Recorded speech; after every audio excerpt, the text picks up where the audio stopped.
we have the mayor on, and we have Glenn Drummond on. I think Bill Infante is, I think, the only counselor that we're missing. So Mayor and Ryan Mahoney, do you think we should go ahead and get started just because of time? It would be my suggestion just that we do, I know the Chaffa folks were planning to go first here, and we wanted to respect their time, and then also wanted to make sure we gave time at the end for James and Bach to chat a little bit. So Okay. we are a little bit pressed for time. So Okay, so I'm going to do the 5, 4, 3, 2, 1. Just checking with you, Pam. Thought we'd just start with a roll call just to know the counselors that are here. Does that work, Pam?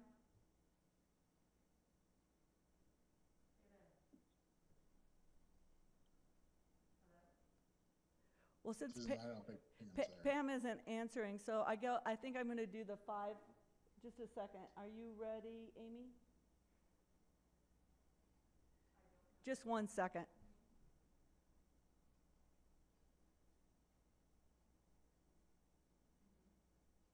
remember this, folks? The remote meetings. So we're just waiting for our grassroots folks to make sure that we're ready to go live. I think they're having a little.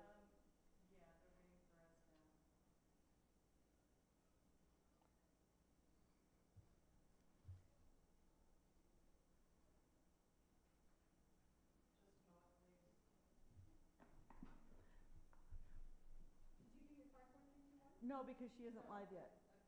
Just a moment, Rosamund. Do you want to do roll call real quick on that, Pam? Not really. Okay. I'll just say who's It's a there. work session and we can see everybody's Okay. names. Okay. I'll that's write fine. them down. Okay. Okay, hold on. Okay.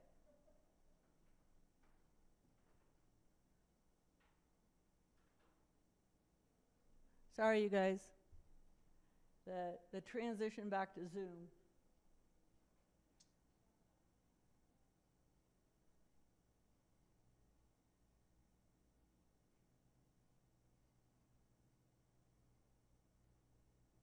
I've got Amy controlling this phone. So she's ready to go live? Almost. Okay. So it looks like I'm not doing anything, but she's remote. Okay, that's fine. Just tell me when I can do 5, 4, 3, 2, 1. The mayor's ready. Yep.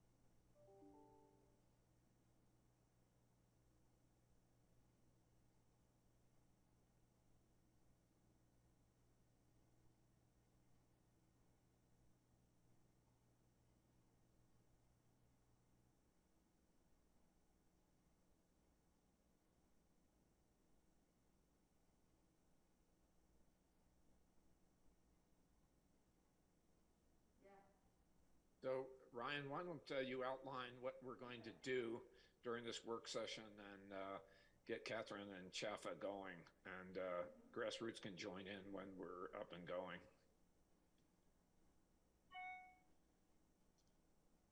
Do we have any issues with that, Jeff? Just from a public meeting standpoint?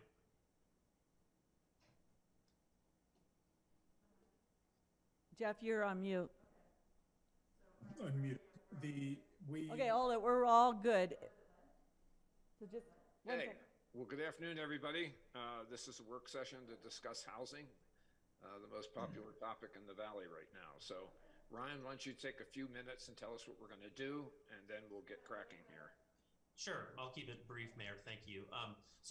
Tonight we have Catherine Grosscup and Margie Joy from Chaffa, and they are going to provide an overview of the work that they do and some of the funding sources that are available. And we do have an example here in town, a recent example of the Roaring Fork Apartments that benefited from that funding.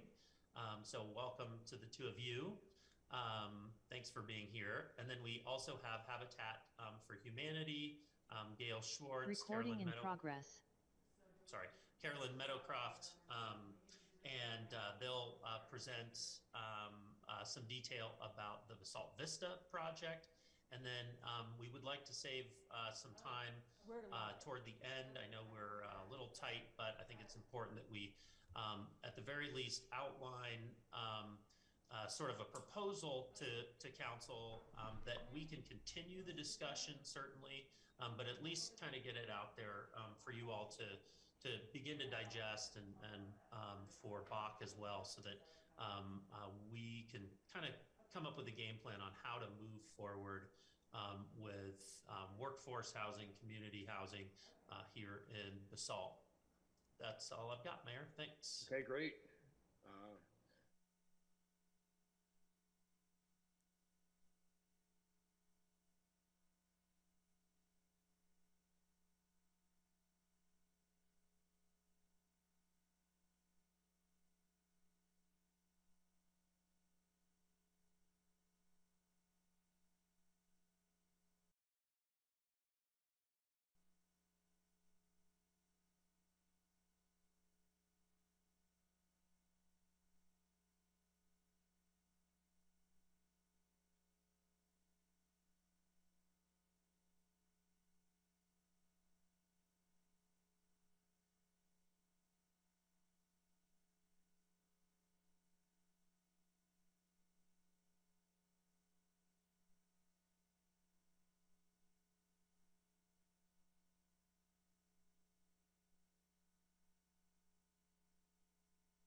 This evening in regards to housing road mapping with DOLA and that, and I needed to be present there too. So thank you for giving me that grace of flexibility. For those of you who aren't aware of CHFA, Colorado Housing and Finance Authority, we're a statewide organization, and I know in Catherine's presentation, she's going to touch a bit on some of our history and how we're financed in that. But what I wanted to share with you is that although we're a statewide organization, couple of years ago, or at least the last 18 months or so, the board of directors really felt like they wanted to learn and do a better job of representing the needs of the state. And so they put in place folks like myself and my colleagues called community relationship managers. And our job, we serve a region, and our job is to listen and learn what's happening in the communities within the region we serve. And where can CHFA take a role in helping be part of that rising tide as you're addressing your issues? Is there resources that CHFA can bring to the table in following your lead? So that is part of my role here tonight, is to share with you some of the community engagement programs we've been starting to put together. I would share with you the region I serve, which you guys are a part of there at Pitkin County. I really serve the mountain resort communities and take a swath straight across to the state line, and it's that western slope, northwestern slope quadrant of the state that I serve. So can you hear me okay? Yeah. Okay, great. What I wanted to share with you is, since the community relationship managers have been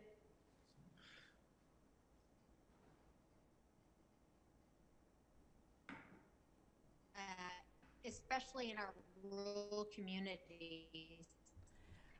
Hey, Margie, if you And can there's hear me, you're a couple things that were identified and that we have been piloting. Okay, now we are having audio problems. I don't know if anybody else is, but Margie, I'm really having a hard time hearing you. If you could maybe get closer to a mic or something. Or and actually, okay, Margie, why don't you turn your video off? Because you'll use Okay. turn your video off and just talk.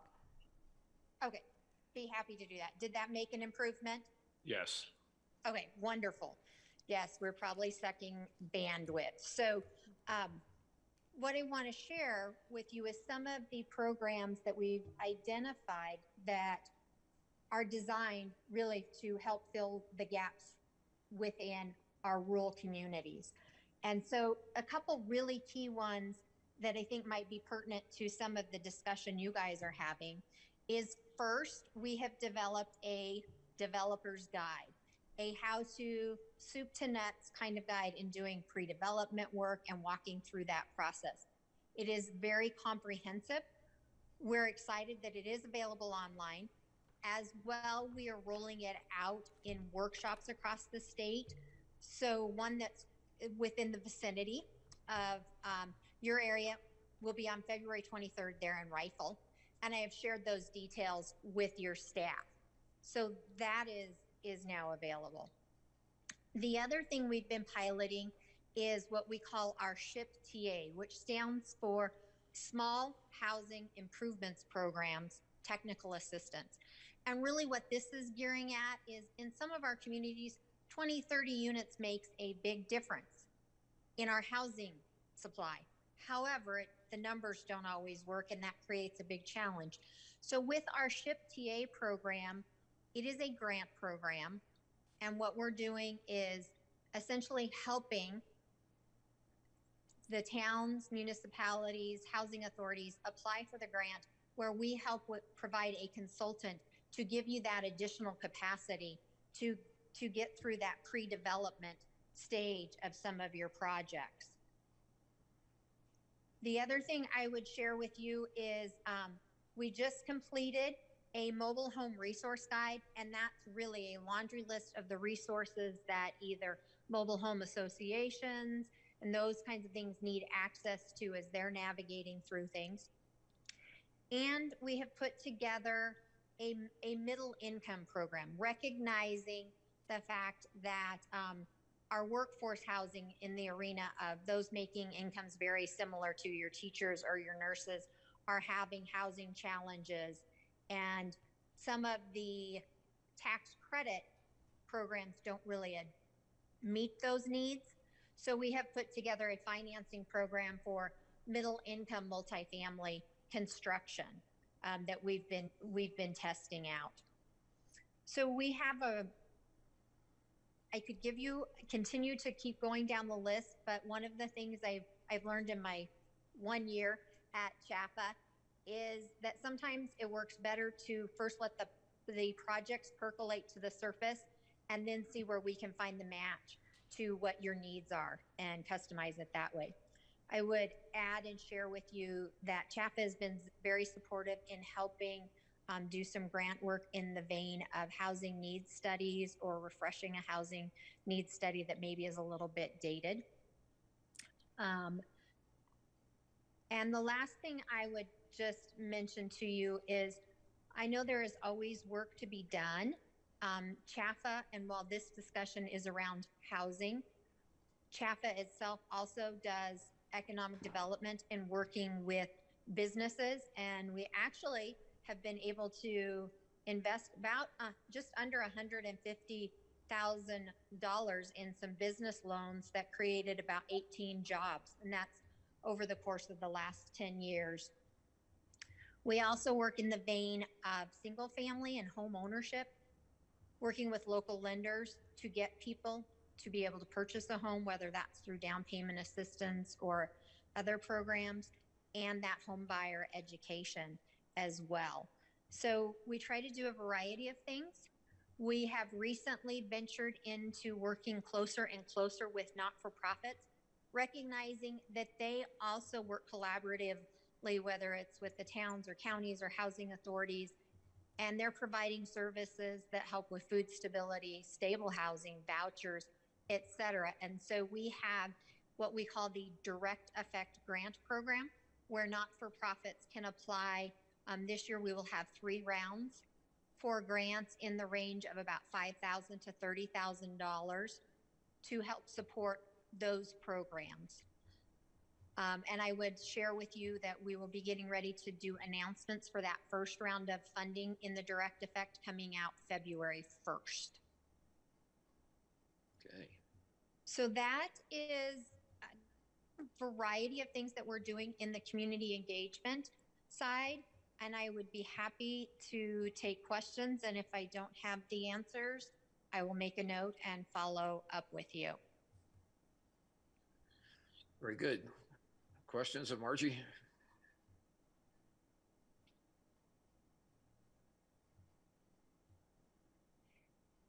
And if there are no questions, then Yeah, go ahead. if there's no questions, do we have a question? No, I don't think so. Okay, No, I I'll go didn't- ahead. Yeah, go ahead. Okay, then I will turn it to Catherine, and I will gracefully slip out of this meeting and head to the next one, and look forward to working more and more with your group there in Basalt. And thank you for your time this evening. Thank you. So Catherine, welcome this afternoon. Welcome. Catherine is no stranger to housing in Basalt. She worked with Garfield County Housing Authority at one time back in the Stone Age when I was working as the town manager, and did a whale of a good job pairing up prospective buyers and tenants with housing, and really administered a lot of our town of Basalt housing initiatives. So, just to cut to the chase here, we are embarking on what for our scale of town is hopefully will be an ambitious undertaking. We just got $6 million from the voters by virtue of a bond issue. We hope to lever that to the degree that we possibly can to pursue a wide range of possibilities, ranging from purchase to new construction, buy down, ownership, rental, the full spectrum. If you could kind of, with laser focus, kind of tell us how we could best take advantage of Chaffa in our future here, it'd be great. Well, thank you, Mayor Kane. Nice to see you again. And gosh, so many people here who I know through various capacities in my own career. So just to introduce myself in my current role. So with Chaffa, I've been with Chaffa about 4 years, and I am the manager of the Housing Credit Program, sometimes called the Low Income Housing Tax Credit Program. And it's the primary vehicle for financing multifamily affordable rental development, as evidenced, for example, with the Roaring Fork Apartments there in Basalt, which we think is a beautiful example of a great project for a community. Mayor, what I have today and what I've done in the last 2 meetings is I have sort of a quick overview of financing affordable housing and sort of focusing in on that housing tax credit program, and I'm happy to do that. It doesn't get at all of the list that you just gave now around the various initiatives that you're hoping to discuss. So it would take me about 10 minutes. I'm happy to do it, but I kind of defer to you as to what is the best use. Ryan, what are your thoughts? I think it would be good to hear from Catherine and a little background on the financing that she had prepared. So about 10 minutes worth, I think that would be great. Great, thank you. Okay. Well, I'll share my screen and run through this. Let's see. Here we go. So I'm going to just kind of do a high level of financing affordable housing. Some of you will be real comfortable with this topic, and then if not, we can certainly go in depth at the end. But let's see, just as Margie mentioned, Chaffa, the thing to really hit for this group is that there are basically 2 primary housing organizations in the state of Colorado. In some states, they're a combined organization. In Colorado, through its history, has structured 2 big organizations dealing with housing. The first, of course, is Chaffa that I work for, and it is not an element of state government. We stand aside through a state charter established in 1973. We have no direct appropriations from the state legislature, but we do have authorities that allow us then to issue bonds, and through those fees earned, we do support ourselves as an organization. We have an 11-member board that is appointed by the governor, but we act independently from state government. The other major organization that many of you know is the Department of Local Affairs, and within that, their Division of Housing.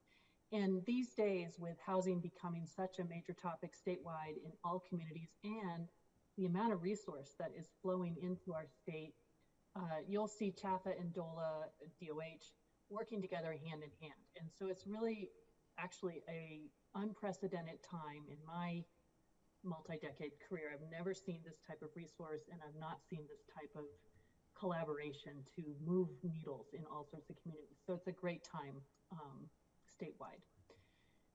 I'm going to start with the housing continuum. And essentially this is applicable, I think, in all communities. And so you want to begin to talk about housing across a variety of income levels. And so this is just a way to illustrate that. On the left side, speaking about members of a community that might be unhoused or without stable housing, all the way to long-term ownership in a community. And there are different approaches to different challenges on your housing continuum that you may want to think about. So there's no one answer for all. And the program I'm going to talk about, the Housing Tax Credit Program, can serve all the way from the left side in the green, all the way through kind of that early red. So all the way up to what we would say 80% of the area median income. And in some cases, this program is used to leverage mixed income developments such as Roaring Fork Apartments, where majority of it was financed through the Low-Income Housing Tax Credit Program, but then there's a portion of non-credit units that provide other benefits in a community. So it's actually a very interesting project from that standpoint. Just walking into the challenge. So if you were to look at market rental affordable housing, or market rental housing compared to affordable housing, this is a very simple illustration of why it's hard. So if you were developing a market rate rental project, you would basically look at what kind of rents can I obtain. Here in this example, it's something like $1,100 a month for 91 bedroom units. And it's an effective gross income on an annual basis of just under $1.5 million. In this example, the operating expenses for the project on an annual basis are about $350,000. So they are taken away from your gross income to come up with a key term, net operating income, NOI. And in this example, it's about $1.1 million. And if you go to a financing institution, CHAFA, a lender, you do have lenders, former lenders on the call here, you basically, those lenders will ask for a little bit of coverage for any debt that they might lend to the project, and a common ratio is about a 1.2 ratio. So in this example here, with this type of NOI, there would be debt service available of just under $1,950,000 approximately, and that could drive a loan to finance this project of about $13.8 million. And you see that the actual loan to value in this case is something like 77%. What happens if you want to do affordable housing development? That's the real challenge. Well, your rents are going to be less. In some cases, maybe you want to have approximately half of what those market rate rents would be. So if I provide that example here, something like $677,000 effective gross income, your expenses don't change. It still is the same operating costs for utilities, property management, reserves, maintenance, etc. So that $355,000 per year does not change. And so what really is the impact is your net operating income is significantly reduced. So in this case, we have NOI of about $250,000 on my affordable side. And your debt service ratio coverage and your financing constraints from a lending institution really don't change. And so you have significantly less money available for debt service, and your maximum loan potential really changes to about $3 million here in the example, and an actual loan to value of something like 17%. So what is going on is a financing dilemma. So essentially, when you want to have lower rents, it results in lower revenue, and lower revenue results in lower borrowing capacity. And so really, to build affordable rental housing and other, you have to do one of two things, or sometimes both things.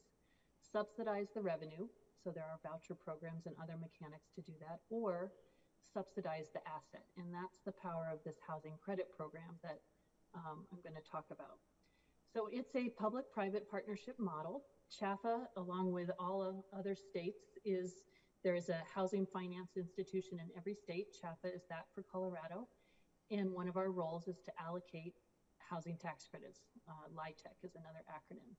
We do that through competitive and other ongoing ways each year to developers of multifamily affordable housing, who then strike a partnership with an investor in order to receive equity to build the project. And then investor has the opportunity through this program to offset their corporate tax liability for a period of 10 years, and then there's a 5-year look back clause. So essentially it's an initial 15-year requirement, and then HFAs, including CHAFA, overlay additional long-term affordability requirements. So in this program, all projects would be affordable for a minimum of 30 years, and in many cases 40 years and beyond. So it's a long-term commitment. There are really two types of federal credits that I'll go through quickly. You'll hear about the 9% housing credit program, which sort of equates to a 70% present value credit. So the idea is to subsidize something like 70% of your capital stack or your total development cost needs. It's a very deep subsidy. It's a population-based allocation by state. In Colorado, we get between $16 and $17 million in annual credit each year, depending on our population number, and it's a very competitive process. There's a similar program called 4%, you'll hear that term out there, which equates to a 30% present value credit. This program must be paired with private activity bonds, and you'll hear more and more about PABs or private activity bonds because they are becoming very, very demanded in Colorado, in fact, oversubscribed. This program brings a shallower subsidy, 30% or so of what the needs are to construct the project. And in Colorado, we pair that with another resource, another credit program, state affordable housing tax credits that have been in place from our state legislature since 2014. And that's another wonderful program because we really can do quite a lot of work when we pair those two together. So here's another illustration of how to think through this. So the first bar is sort of a conventional model of developing market rate rental housing. Typically 70% debt and maybe 30% owner equity assembled in order to construct your market rate rental. If you're moving into affordable, so you're driving your rents down a little bit, you often can enter into the 4% program, again, financed with private activity bonds. So you have some debt, 66% or so. These are numbers that I took over a couple of years. And the housing credit equity supports maybe 34% of your needs. In Colorado, we pair that 4% with another credit, the state credit program, which moves you with the ability to drop rents a little more in some cases. And it also unlocks soft funds that can be obtained from DOLA, Division of Housing, and other entities. Again, your debt financing is still there, a little bit less, 40% or so. Your federal 4% equity, somewhere around 34%. Now you enter the state equity program of about 15% and matched with some soft funds. So you're able to do more with that. And then finally, the 9% program illustrated in the last bar really is where you receive the most equity. It's the deepest subsidy, something like 60% in this model. You're able to obtain soft funds. You do have some debt, but because you're able to really obtain so much subsidy, you can drop rents much more. And it is the program that often works very well in smaller communities, rural areas of Colorado, but we do see more state and 4% opportunities. So there's growing use of this program in very creative ways across Colorado. So very simple illustration of a model. This is a sort of a cost, sources and uses of an $18 million deal. So if we look at uses in this example, land, construction, professional fees, finance costs, et cetera, developer fee reserves, breaks down somewhere here. You can look at it on a total or a per unit. In this example, it was 60 units to get to my $18 million in uses. How does it work in terms of sources? Who pays for what? Well, you do have some debt, a 30-year mortgage, maybe $2.5 million, some sub-debt. This might be a role for local sources, local government supported sources potentially in a variety of other ways. There are deferred developer fees and again, soft funds often from DOLA, Division of Housing, but you can see here that the tax credit equity is kind of the lion's share, if you will, bringing 68% in this example of what is needed to construct the project. So you have a sort of an example of sources and uses for this $18 million deal.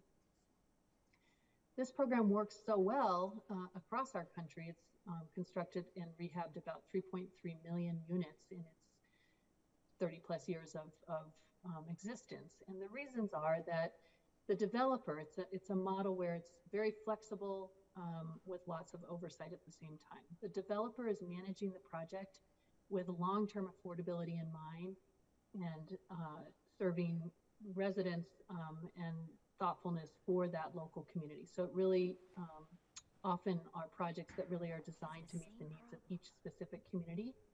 Meanwhile, the private sector is really taking on the financial risk, providing the bulk of the equity in order to receive that benefit of tax credits across those 10 years and other passive real estate losses, other financial benefits. Competitiveness really generates strong projects. So in Colorado, in our 2 competitive rounds, we often see a 2-to-1 type of subscription, oversubscription, and sometimes even more competitive than that. And each state customizes how they allocate this resource through a qualified allocation plan. And in Colorado, we have 2 rounds. That's part of how we make our decisions to disperse credit. The 9% round is starting February 1st, and those awards will come out in mid-May. Again, it is very competitive and oversubscribed. And then the second round each year is where we are taking applications that compete for the state credit that's appropriated through the legislature that we then pair with federal 4% credit. It's an August through November type round. It is very competitive for state credit, and it is oversubscribed each year. And as a note, CHAFA will be working with several legislators this year because we'll be seeking reauthorization in the 2022 session for the state credit. Some of the priorities that we have in our QAP, our Qualified Allocation Plan, are to serve projects that are in non-major metro areas of our state. So we say counties with populations of less than 180,000. So that is Pueblo and everyone else outside of the Front Range. We also look to serve projects emphasizing homeless persons and emphasizing persons with special needs. But in all cases, we really do look consistently for some key areas for criteria of approval. We want to make sure we allocate this resource where there is evidence of demand and immediacy of need and success. We want to be careful about proximity to other housing tax credit properties that might be under construction or newly placed in service or just awarded, so that we don't cause any conflict with a previous award with making a secondary award. We really want to know about readiness to proceed, so we want to support deals that are ready to go, that can achieve the necessary milestones and be ready to serve their communities. We want to make sure that there's strong financial feasibility and viability, strong experience with the track record of the project team. It is a complicated program, and it's a unique development model. So it often takes sort of an experienced team and professionals who have background in this work. We want to be careful about project costs, and we want to think through site suitability. We want to make sure that there are amenities that would be appropriate for the residents in these properties for high quality of life. So that's kind of a high-level overview of this program, the Housing Tax Credit Program. I'll pull it down, and then I'm happy to speak a little bit to any of CHAFA's initiatives, this program itself, anything that Margie talked about, or any other questions that I might support.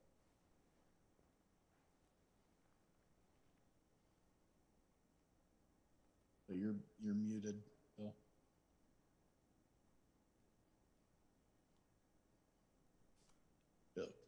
Bill, you're muted.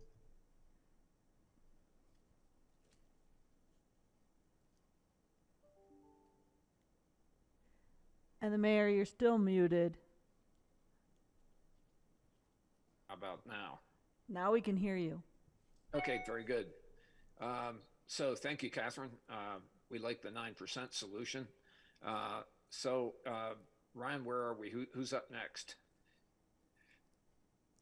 Yeah, so up next we have Habitat for Humanity, and it's about 5:40, so we have about 20 minutes left in the work session.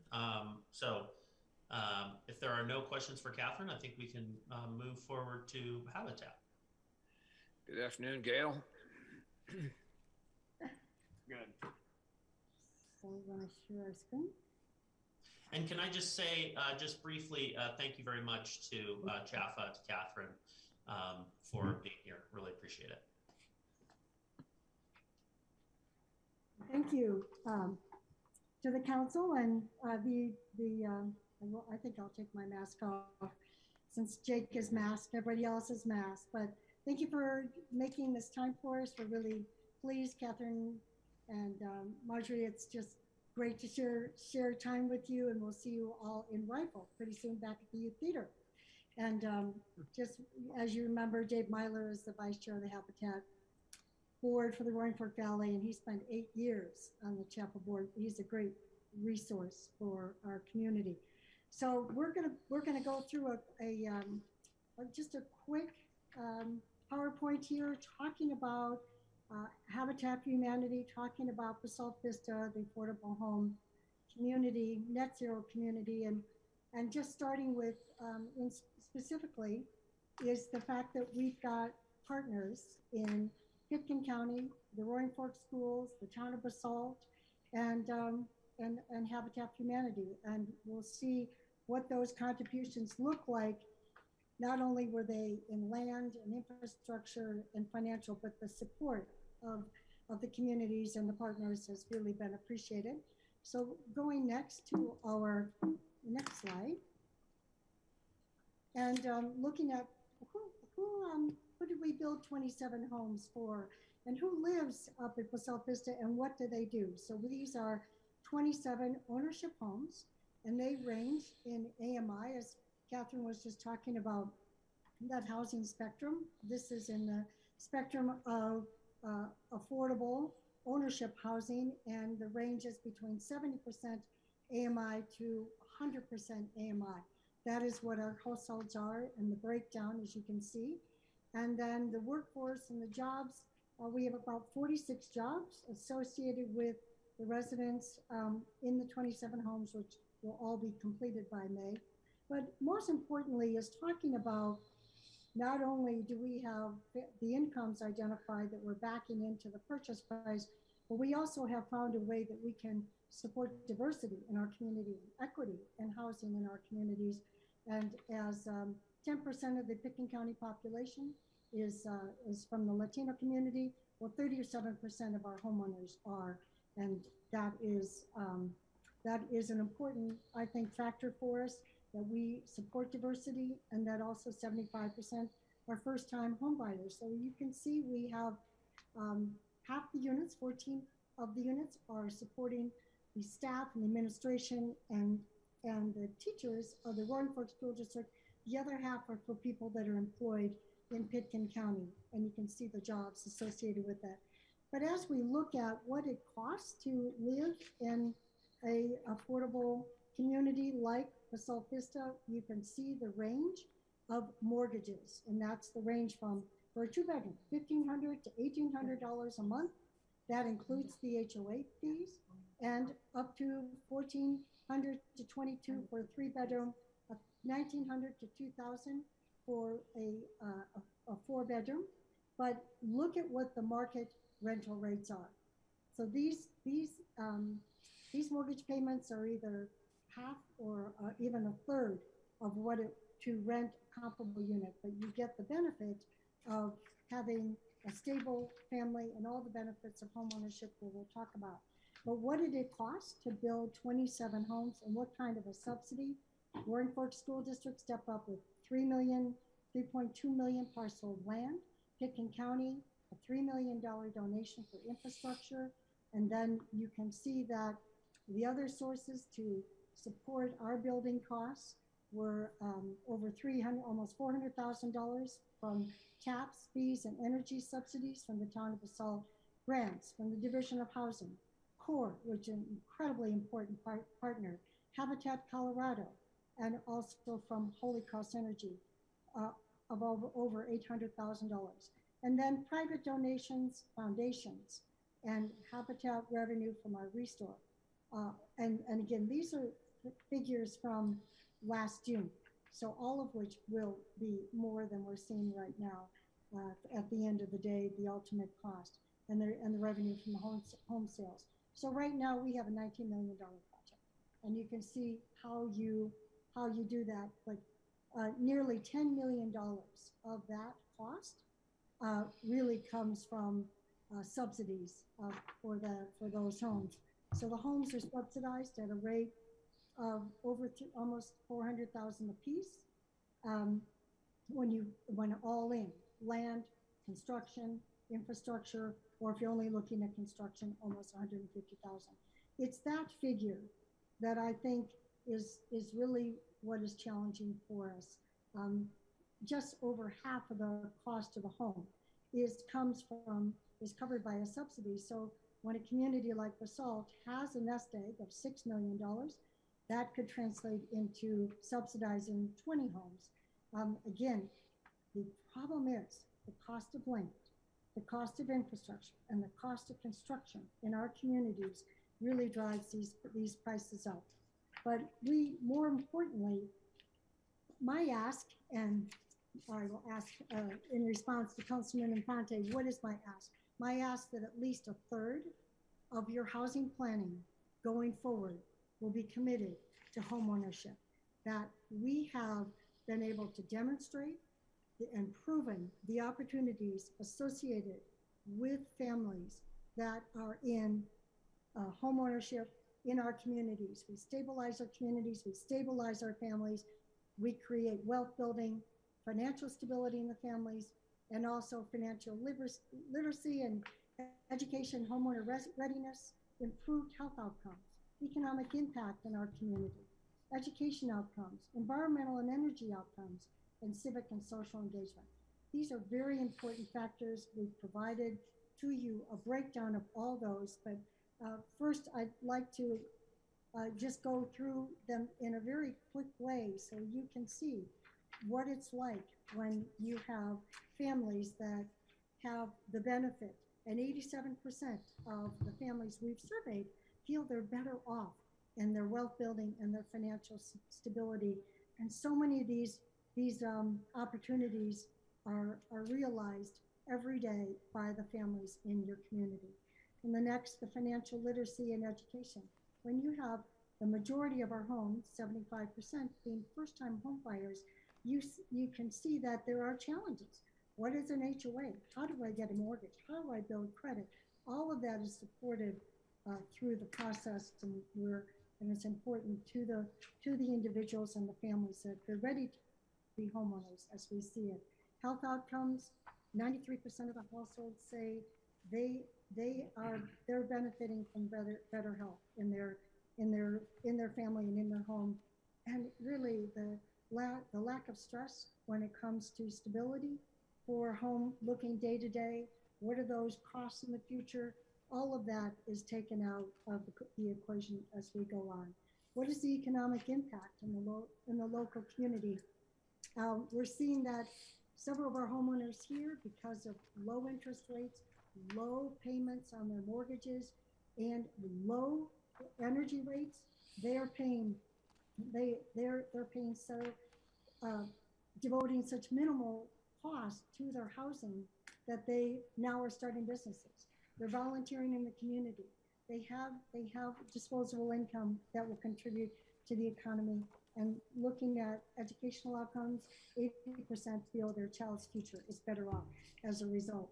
And then going forward to the energy outcomes. And I feel that any project that we are going to contemplate anywhere in this state using any of these federal and state and local programs needs to be energy efficient. That is going to address climate. It is going to provide economic opportunity when, and Jake is going to talk about it as soon as I stop, but it provides cost of, let's say, $14 a month for each one of the homes after their solar generation has been net metered, and what does it cost for each home, all in, heating, cooling, cooking, hot water. And then lastly, the civic and social engagement, 88% are volunteering more in their community, and this has been part of your packet. But going back to that housing continuum is such a critical point. As you are going to be contemplating. What is the spectrum of affordable housing? How do you create an insulated stock of housing that can serve serve your workforce and serve your community for the next 20, 40 years? We know what that means for communities to have that. And so looking at that housing continuum, looking at what our opportunities are to be able to stabilize our families and stabilize our homes. So just lastly, the incentives that are associated with how do you build your workforce housing program, looking at, I think the roadmap was in House Bill 21, HB 1271. That laid out the benefits that you see what CHAPA has to offer. Well, HB 71 will have, now they have nearly 50 million, and that program is through DOLA for communities to do planning and provide subsidies and partnerships with projects going forward. I believe that the funding that is coming out of the ARPA dollars is going to double or triple those resources. But look at some of the tools that can be help underwrite projects going forward. Your zoning changes, expedited development review, programs to reduce local development review costs, publicly owned vacant lands. How do you put together fund land banking and land trusts, an affordable housing requirement for free market developers, deed restrictions, incentive programs, and tax credits for employers, and building codes for energy efficiency, including net zero. So those are some of the tools I believe as a council and a community that we should be considering. So just going forward, we had the good fortune of having the governor come, sign HB 71, and just reading his quote today, I got to see the future and the present of affordable housing at Basalt Vista. It was inspirational to see amazing net zero energy coupled with affordable housing, a true model for Colorado and the country. And this is a true model.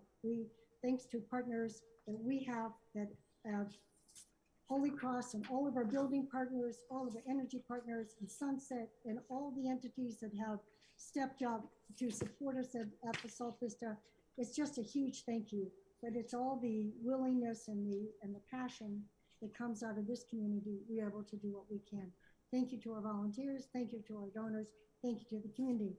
Take it over, Jake, and talk a little bit about what it looks like to have a net zero energy efficient housing right here in Basalt. Yes. Hi, everyone.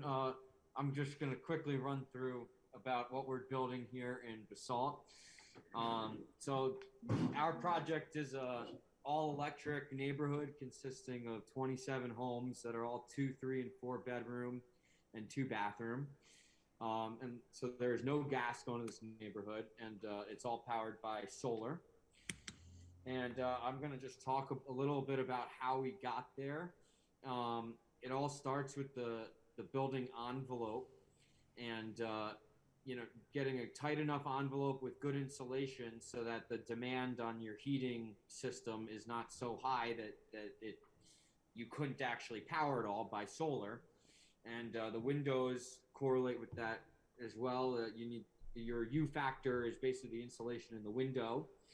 And when you have such a tight house that we test our homes using a blower door test, and we get below a 3, which is required by Town of Basalt's building code, and usually closer to 2.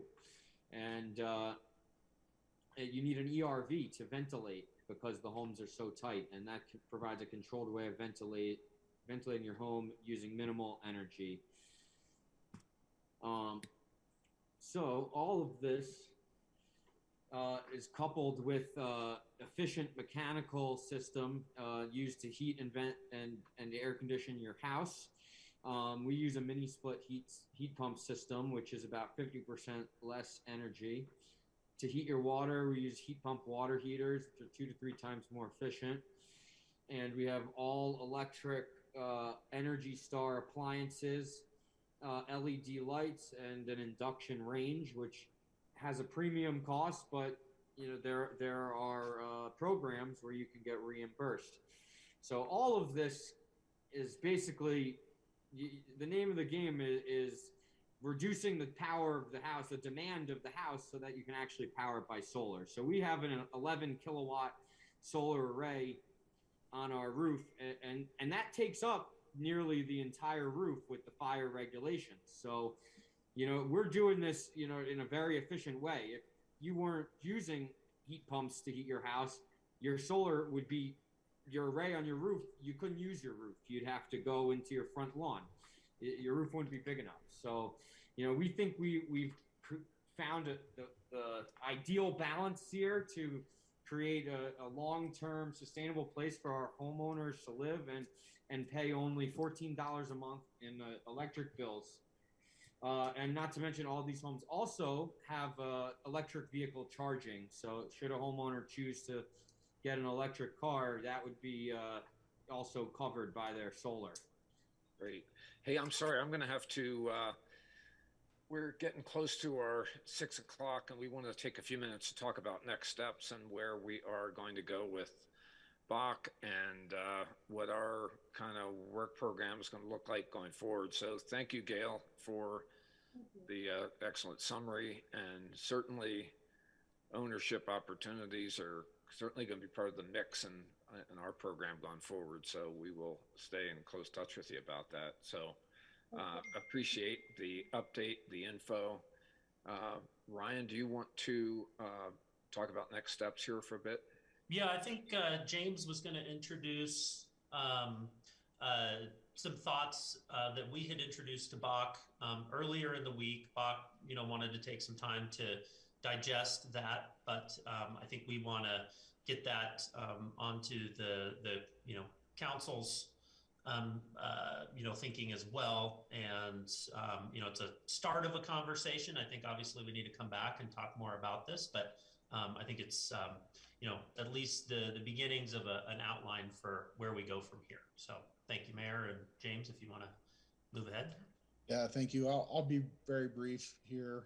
On page 7 of your packet, staff just provided kind of a draft framework on what options are out there related to being able to create affordable housing. It includes, potentially buying land and partnering with others, buying down deed restrictions, using town-owned land to build AH units, or to, build affordable housing units on land owned by other governments or quasi-governmental entities, or also paying down private development impact fees. So those were just some of the options that staff identified. And, we thought kind of a good first step in moving forward is to kind of determine what the process should be to kind of determine how to divvy up the affordable housing funds amongst those options. And so staff did present, kind of this outline of how to move forward on a process. And, basically it was suggested to Bach that Bach would have a meeting or two and kind of go through those different options to try to make a recommendation to council on how to divvy up the funds. And then council would hear that Bach recommendation at a future work session.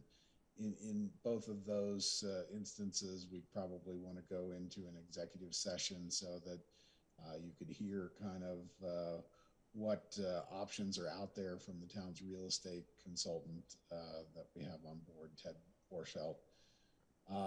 And then, once council were to make a decision on how to divvy up the funds, then Bach and staff could get into specific projects and make recommendations on those projects and bring them back to council.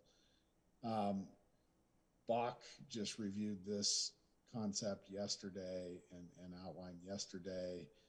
They would like to have some more conversation around it, certainly before council makes any decisions on it. And, that works well since we're pretty much out of time here for the work session. But staff will continue to work with Bach on kind of this framework, and we'll bring it back to council at a future meeting to see if council's accepting of kind of the way to move forward here on the process. Are there any questions on that at the moment from council? I'm not sure there are questions, but maybe there's a thought about keeping this moving. Maybe, I think we should meet with Bach sooner rather than later. I don't know if we want to try to tee it up on the 25th or our first February meeting, but I guess we would just basically volley that back to the staff to see when it would be appropriate to take some time with Bach to kind of figure out our strategies here and what our priorities are going to be, and kind of figure out. I think we can work with Bach. Bach wanted to kind of digest it and talk it through at another meeting, and then we could see where they're at after they look at it once again and bring back recommendations to council at a future meeting. I think the net of my net takeaway is that there are, I think this is just a fact of life, there are more opportunities than there are monies. So I think we're all pleased that we did get help from our voters, and we're just going to have to be pretty prudent and try to figure out how we can lever those dollars and to kind of optimize for getting the greatest sort of efficiency out of our dollars here. So very good to see all the Chaffa options, to see what Habitat did with the ownership model. These things are all pretty cool. There are plenty more out there. It'd be interesting to see what happened at North 40. Does that represent something that would be a workable model for us in Basalt? That housing spectrum is, there are a lot of steps along the way. So any comments, questions from council? I think Gary had a comment, Mayor. Gary and David did. Also, David had his hand up. Gary, go ahead, and then David. Well, my comment was the same thing. I'd like to bring this back sooner than later so we can keep getting moving on this. So it's good that you already answered that one. David. In the spirit of sooner rather than later, are there any constraints with the Chaffa, some of those programs? I saw some dates like February and things like that. Is there things coming up where we need to kind of get this moving sooner rather than later to meet deadlines in this calendar year? David, just briefly, I think Catherine can speak to it as well, but we don't have a project, so you really need to have a project before you go to Chaffa seeking funding. And okay, so we're good. We're good on all that. We're good, yeah. Okay.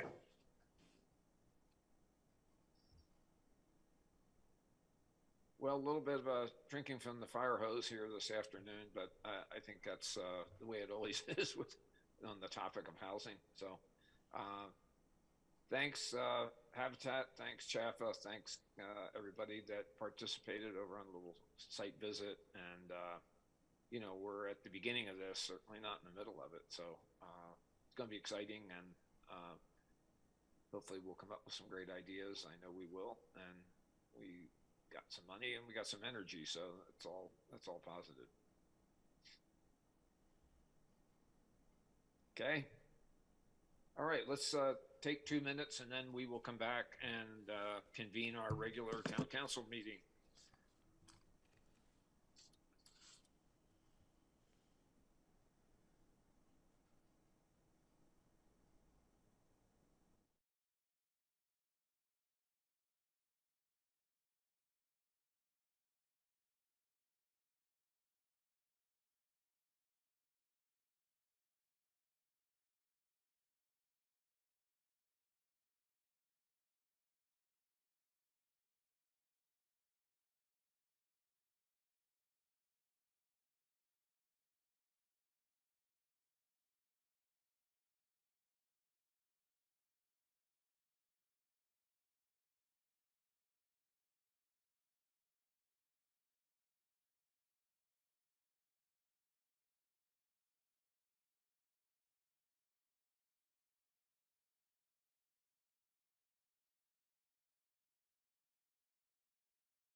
Mayor, can you hear me? Mayor, can you hear me? Yes. Okay, so we're gonna go ahead and start. I'm gonna do 5, 4, 3, 2, 1. So 5, 4, 3, 2, 1, you're on. Okay, great. Thank you. Good afternoon, everyone. For those dialing in, welcome to the Basalt Town Council meeting for January 11, 2022. So we will begin our discussion. We completed a site visit this afternoon out to see the Habitat housing, and we just completed an hour of discussion with Habitat and CHAPA about that's the Colorado Housing Authority to discuss grant programs and options for our monies that we just received from the voters to support affordable housing. So with that, we're going to commence our regularly scheduled meeting, and we'll begin with a call to order and roll call. Pam, please. All right. Everybody hear me okay? Yep. Okay, thank you. Let's begin with Gary Tenenbaum. Here. Bill Infante. Here. Glenn Drummond. Here. David Knight. Here. Elise Hoddle. Present. Ryan Slack. Here. And Bill Kane. Here. Well, the A team is present, sir. All right, thank you. First order of business is for review and approval of the consent agenda. There are 4 items on our consent agenda tonight. One is the minutes from December 14th, 2021. The next is the Northwest Council of Governments appointments for Bill Infante and Sarah Nadolny. The third item is resolution number 1 of series of 2022, which is a resolution regarding proper designated places for posting public notices. And the last item is a continuation of a public hearing for the site-specific development plan and amendment to the approval documents permit 12-unit residential apartment project on Lot J. So is there a motion to approve the consent agenda? So moved. Is there a second? Second. Okay, been moved and seconded. Given our electronic format, I assume we have to do roll call on this, or what do you think, Jeff? Yeah, because this is actually, yes, Your Honor, because the consent agenda contains a resolution, we need to do a roll call vote. Okay. Okay, Pam, if you would, please. Absolutely. Let's begin with David Knight. Yes. Bill Infante.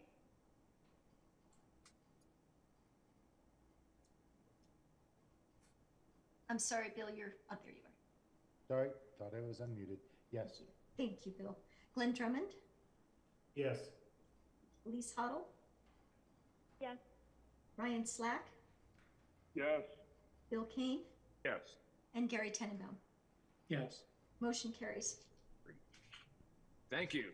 Next order of business is a call to the public. So at this point in the meeting, any of those that are calling in or watching the meeting, our phone lines are open to take public comment for anything you would like to discuss with council that's not on the agenda tonight. So this is for general commentary about matters in the town. So we'll create a few minutes here and give people an opportunity to call in to see if we have any public comment for tonight. So, So, Mayor, I do have Klaus Obermeyer with his hand up and someone named Brick with their hand up.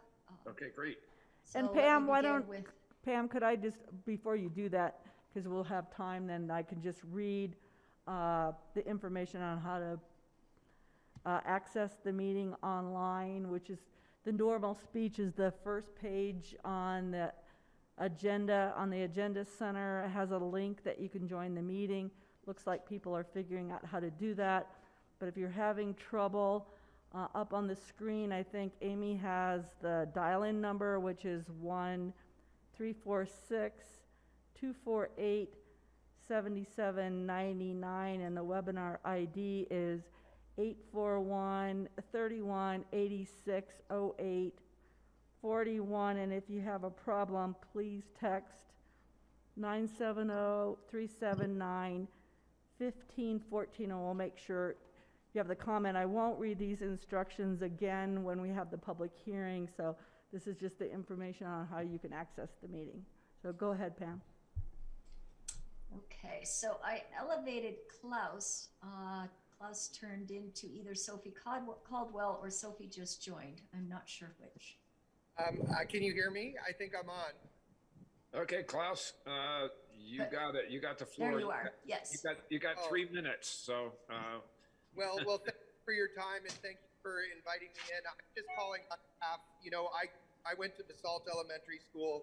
I love Basalt. It's been, you know, dear to my heart. I bought the building that is the old building where the Brick Pony is, that was built in 1889, and I'm in love with our town there, and I think it has charm that is beyond belief, and I adore it, and I thank you all for all the work you do in making this town wonderful. I just wanted to call in on behalf of the idea, you know, during this COVID time, we had the parking places that enabled us to have this outside dining, and I felt as though this was such an amazing addition to the town, and there was liveliness and beauty outside, and people were enjoying the town, and it has the kind of vitality and life that that I thought was amazing. And we want to be able to continue to do that outdoor space in front of the pony. And one of the things with us is, you know, we have that old building and it takes a lot to maintain it. It's a lot of energy, but I feel it brings a charm to the town, and I feel like that main street, there's just nothing that can top it. It makes Willits charmless in comparison. And so I wanted just to voice my support for continuing to have that outdoor space for the citizens of the town, for the energy that it brings, and also just to consider that the maintenance of that old building and keeping that old building is a big piece of charm there, and we want to embrace that. And obviously, because it was built so long ago, there was no setback which would allow for that outdoor dining, like in buildings that were built subsequently. So just wanted to voice my support of having Greg be able to utilize that space and have it be something that I think is beneficial to the town and brings vitality and life, and is one of the benefits that we experienced during this COVID craziness. So that's it for me. Wait, hey, thanks, Klaus. I mean, I think I can speak for council saying we really appreciate having owners that really believe in the town and the community and the future, and also understand the history of the place. So your comments are timely. You know, we have a little budget that was authorized by our voters to make downtown improvements, and we're going to be taking a hard look at how to make all these outdoor dining experiences and make it a more attractive people place. So stay tuned. We're going to be working on that over the next year. So we appreciate having you around there, and keep that beer cold over there. Thank you so much, and thank you for the work you're doing to make Basalt fantastic. Deeply appreciate you and appreciate your time. Say hello to your dad. I will do. Okay. Next up, do we have another someone else call in? So Brick called in, so if Brick would state his name and his address for the record. Yeah, it's Greg Jurgensen over at the Brick Pony. Hi. Okay. Hi, guys. Yeah, and knowing that this was coming up, we started a petition, got about 100 signatures in a couple days to continue our outdoor seating. For a lot of restaurants with their patios, it's not really that important. They have great recessed patios. For us, it's a lifesaver for the summer. And in talking with other restaurants, I don't think any of them are really interested in getting the parking spaces. But for us, I just wanted to let y'all know that it makes our summer. It really is something that makes the Brick Pony viable. Well, our public works guys are out there scraping the ice off that street. So if you want to set up see that there, I'll go out there and help them if you'll give me the park expenses. All right. Well, Greg, your comments are timely. As I mentioned to Mr. Obermeyer, we're going to be taking a hard look at undoubtedly permanentizing, it's not a word, but making permanent outdoor dining and seasonal outdoor dining. So we're really happy it's working for you. So I don't know if anybody Thank you very much. I appreciate y'all's help. Anybody else? I don't see any other hands up. Susan, any phone calls? No, I don't have any. And if you maybe, Pam, check your email for townhall@basalt.net, but I don't have anything either. Okay, looking to see if anybody has emailed in. Not at this time. Okay, great. Well, that'll conclude our public comment then. Thank you, everyone. We will move on to mayor and council reports and comments. So floor is open for anybody on council who would like to provide a report or update or observation about life in Basalt.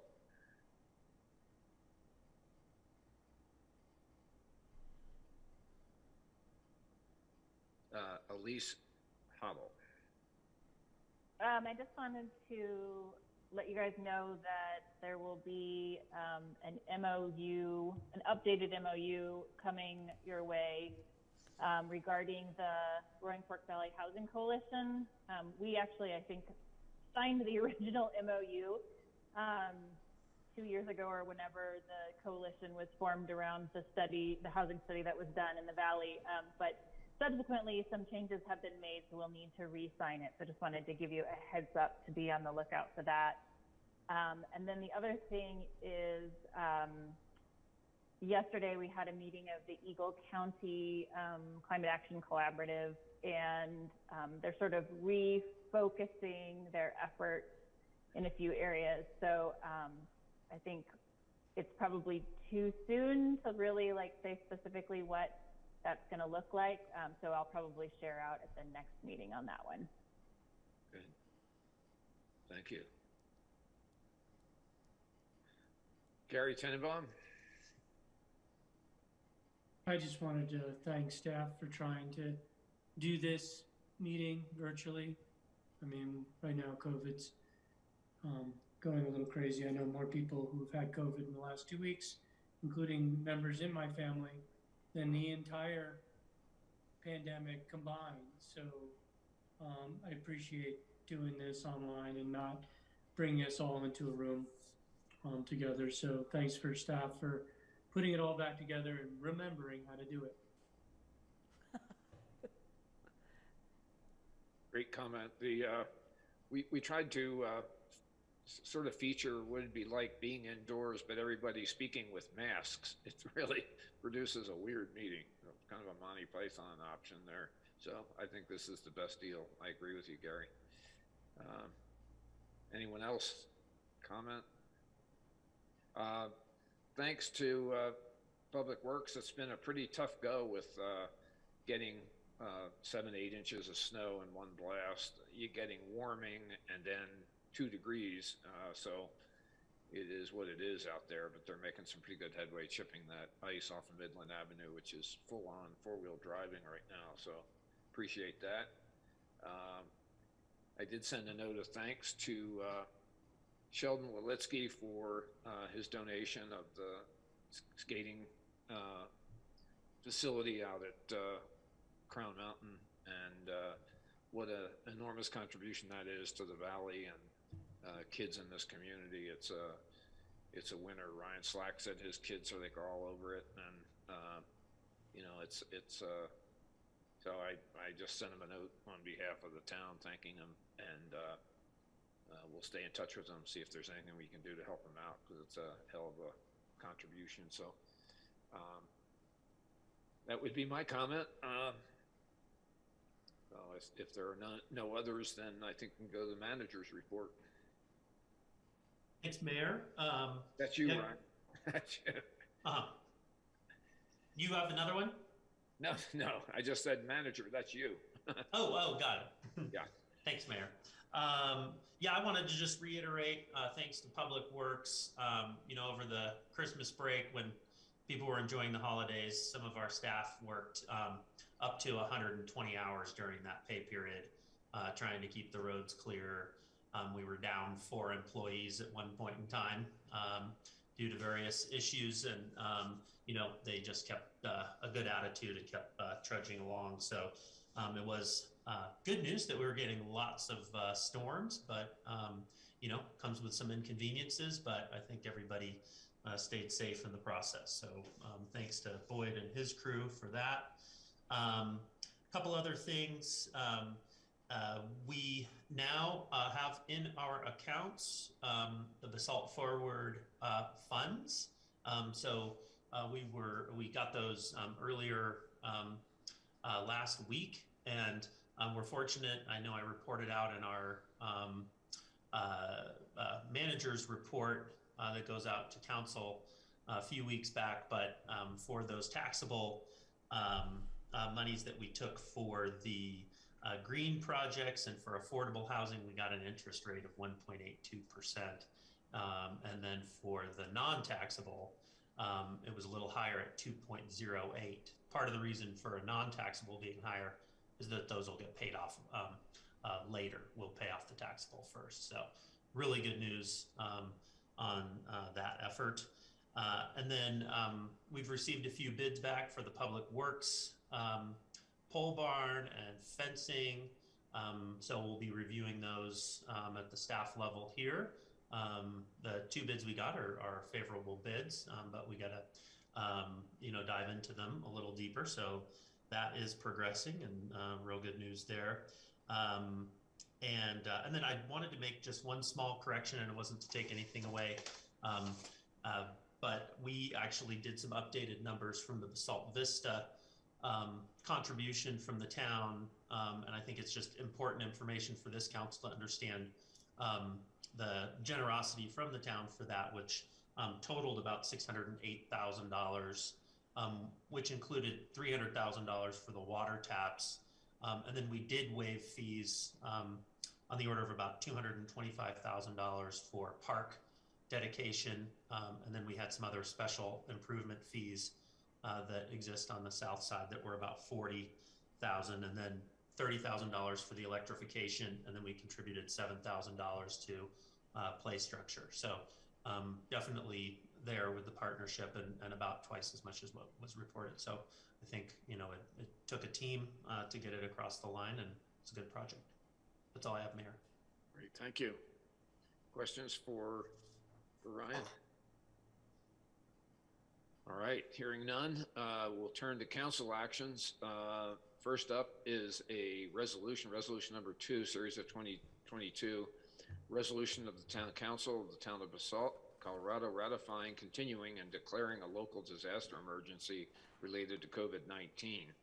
So Ryan and Jeff, why don't you fill us in on why this is necessary right now? And I think we all probably got a chance to read it, but give us Sure. Jeff, you want to go ahead and take this one? Sure. Yep. So here we all are again, all members of council and the public and anyone else wanting to participate in this meeting, doing it electronically. As you know, there is the Omicron surge of COVID going on currently, which has made it unsafe for us to all meet, or at least partially meet in person. So the town, during the beginning of the pandemic, adopted an emergency electronic participation policy. As we went out of that phase of emergency and into more normal type settings, we continued, we adopted just an electronic participation policy, one that could be used in emergency situations. And but for us to move to this wholly virtual setting, while there might have been a path forward pursuant to that policy, it would have been difficult with the kind of putting the public in a position of participating through virtual means and electronic means under that policy. So here we are, like Eagle County and many other Eagle County communities who have recently adopted this renewed, made this renewed emergency declaration. Ryan, pursuant to his statutory powers, adopted an emergency declaration, and now Town Council tonight will ratify and continue that emergency. The resolution also gives Ryan the authority to revoke that emergency declaration when it is appropriate based on advice from public health officials and otherwise. So that is the lay of the land with the emergency and why we need action tonight. Okay. Council, questions, discussion? Hearing none, I'd entertain a motion to approve resolution number 2, series of 2022. Mayor, I move the town council approve resolution number 2, series of 2022. Second. Okay, been moved and seconded. Pam, please call the roll. Absolutely. Let's begin with Bill Infante, Yes. Lynn Drummond, Yes. Elise Hoddle, Yes. Ryan Slack, Yes. Bill Kane, Yes. Gary Tenenbaum, Yes. and David Knight. Yes. Thank you all. Motion carries. Great, thank you. For the next several items, we have to convene as our local licensing, liquor licensing authority. So I would entertain a motion to go into session and seat ourselves as the local liquor licensing authority. Mayor, I move the town council convene as the local liquor authority. Very good. Second? Second. Okay, that's been moved and seconded. Can we do a voice vote on this? Yes, you can. Okay, all those in favor, aye? Aye. Any opposed? Okay, so we are now officially seated as the local liquor licensing authority. And our first order of business is a continued public hearing for the New York Pizza H&R liquor license. So, Pam, why don't you take this over? Absolutely. So I've just elevated Kevin Jones, one of the owners of New York Pizza, to the group there, to a panelist. This is a scheduled public hearing. Staff suggests the local liquor authority hear from staff concerning the application, allow the applicant an opportunity to make comments related to the application, take questions and comments from council or from the liquor authority, and then open the hearing for public comment. This is basically an application for a change in class of license. The applicant has had a beer and wine license at this location since they opened, and they would like to elevate that to be able to serve spirituous liquors as well. There are comments from the investigating agencies. From the planning department, we hear that there's no outdoor amplified music unless previously approved by the planning director. The police department did their local background check. They have no opposition to either of the applicants, Kevin Jones or Mr. Rogers. I'm sorry, Earl Rogers. I'm sorry, Earl. The building department had no concerns. The Roaring Fork Fire Rescue had no concerns. Environmental Health would like to go over the plans with them, or the final construction down there when they are ready, and do a final review, but they had no concerns at their May inspections.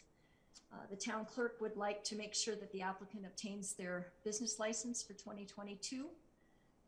Our code requires that they keep the state liquor and beer codes on premises to consult if needed, and that the applicant ensure that all owners, managers, and staff selling and serving alcohol provide proof of completion of some training program within 6 months of obtaining this license. And the findings that the liquor authority can make is that no prior licenses have been denied at this location within 500 feet in the last 2 years. The applicant has possession of the property due to expire in December of 2024. There are no municipal zoning laws that would not allow this. The building is not located within 500 feet of any public parochial school or the principal campus of any college, university, or seminary. The applicants appear to be of good moral character, and the applicant has circulated a petition seeking input on the local needs and desires. The petition contains 50 signatures in favor of issuance of this elevated license. No signatories were opposed to the granting of this license, and staff received no other opposition to the granting of this license. So staff did make a suggested motion after questions from the Liquor Authority, after a public hearing, and after hearing from the applicant, Mr. Jones. Thank you for that. Let's hear from Mr. Jones, and then we'll open it for public hearing comment. So, yeah. First, I'd like to make sure that you guys can hear me. Yeah. Yes. Because I don't have my picture on the screen. I'm actually at my daughter's basketball game in Carbondale, doing this in the front office. Well, it's so the council has been denied the opportunity to see your handsome face, Kevin. That's it's covered in a beard right now, Bill, for mayor. All right.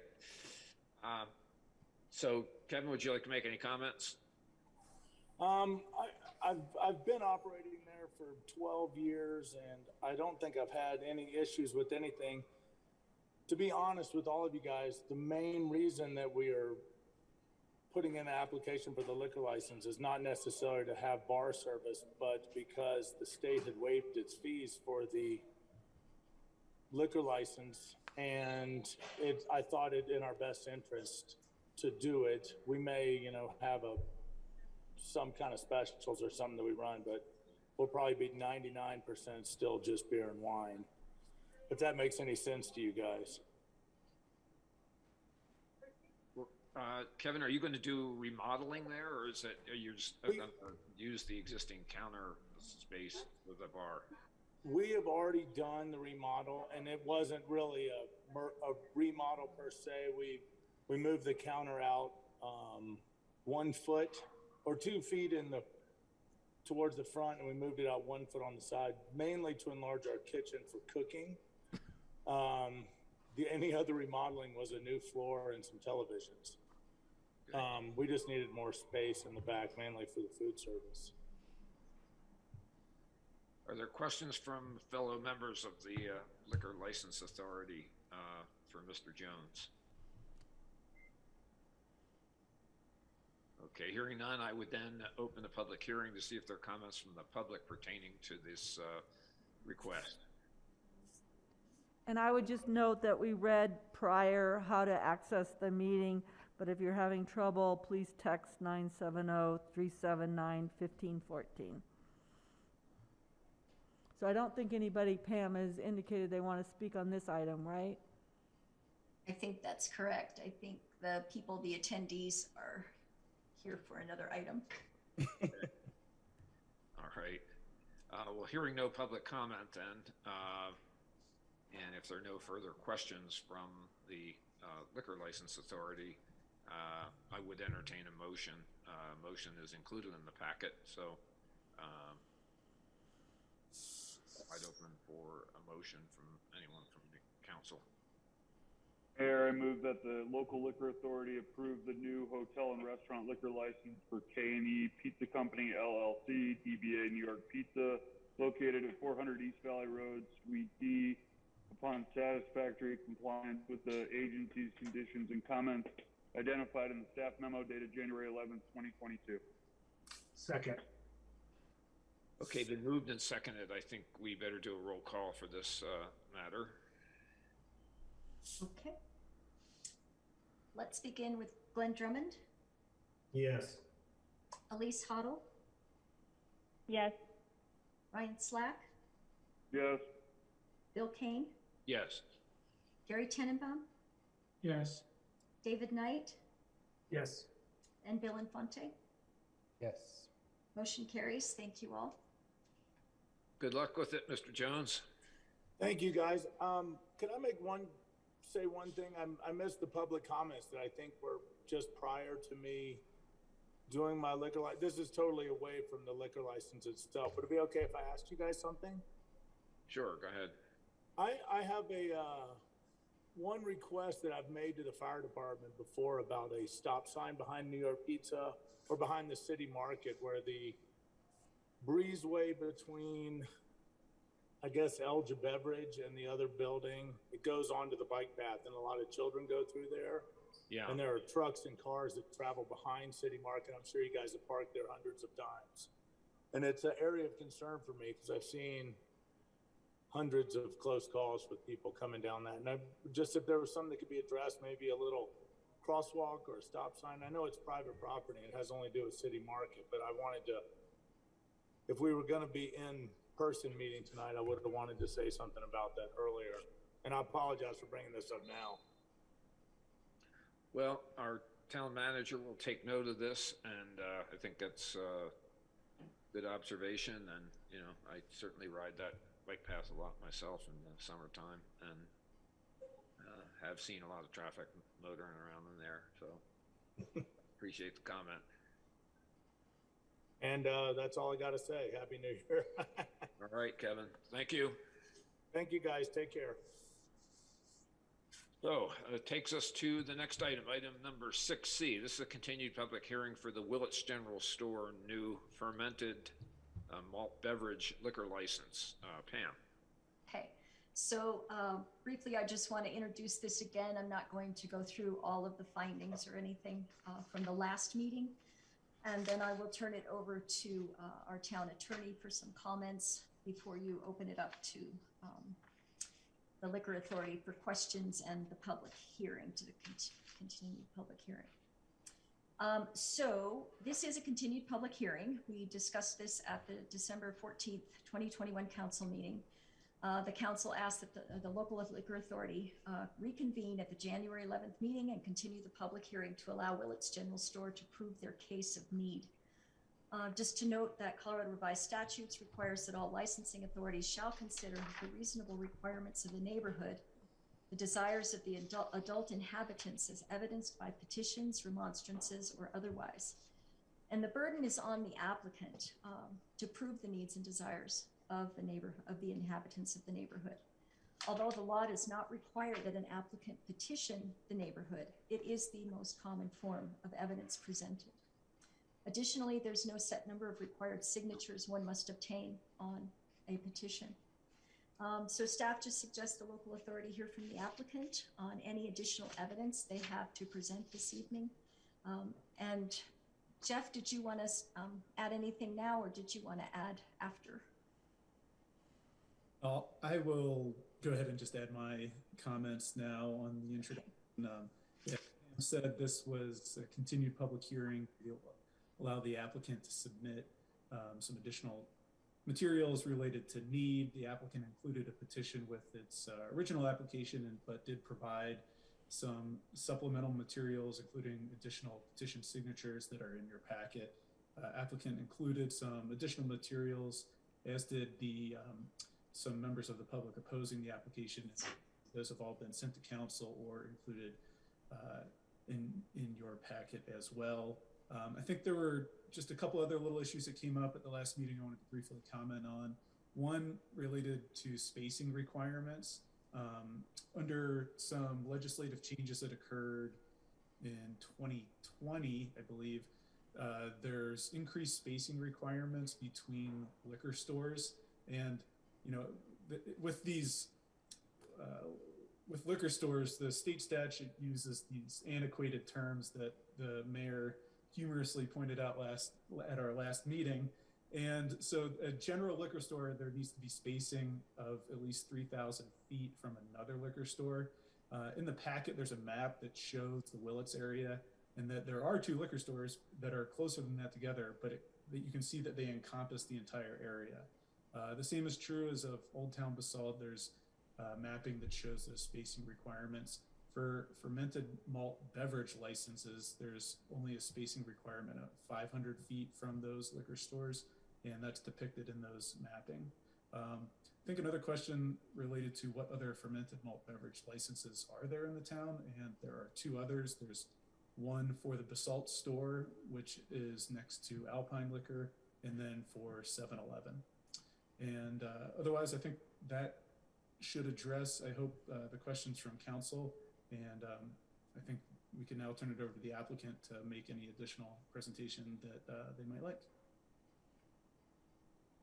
Thank you, Jeff. So who would like to speak on behalf of the applicant? Sir, that's Edwin Piper. Okay. I will, Mayor. Thank you very much. All right, Edwin. Town Council, thank you again for taking the time to review our application. I know Mr. Conklin added in a couple clarifications. I just want to add a couple of my own. Truly, this is a malt beverage license, not a liquor license. We're looking to sell a couple coolers of beer at our convenience store. As we ended our last meeting, we were asked to prove need. We went out and gathered an additional total of over 300 signatures of local residents and our customers. Need is vague. We could have gathered 1,000 signatures, but I feel that we have more than shown that location would benefit from the malt beverage license and sales. The other thing we've been asked to show is needs and desires of the community. Our community is the Willits community, but is also the community of Highway 82. We serve the 30,000 vehicles traveling up and down Highway 82 on a daily basis. Those are our customers. They're not the same customers that Four Dogs sees. They are customers looking for convenience, looking to get in and out, looking to be able to easily navigate parking because they have large vehicles or they're pulling trailers or they have boats or RVs. Those aren't customers who are going to Four Dogs or to Elder Beverage just due to the lack of convenience and lack of parking. So by that very fact, I feel like we're adding a benefit to the community that's not already there. I really don't see Four Dogs when I think of our competitors who we need to compete with. It's not Four Dogs. It's everything from Thunder River Market on the down valley side of Highway 82 all the way up to the Woody Creek Station on the up valley side of Highway 82. And when we look at those as our competition, we are truly one of the only stores in that corridor that do not have the ability to sell beer or do not have a liquor store directly attached next door to the facility for convenience. I think it's a fairly proven model that those two go together, and it's a need that area does not serve. I'd like to thank you again for the time and consideration in reviewing our application. I also believe there might have been some letters submitted that might have made it into your packet in favor of our application. So thank you for your consideration, and that is all I have. Thank you, Edwin.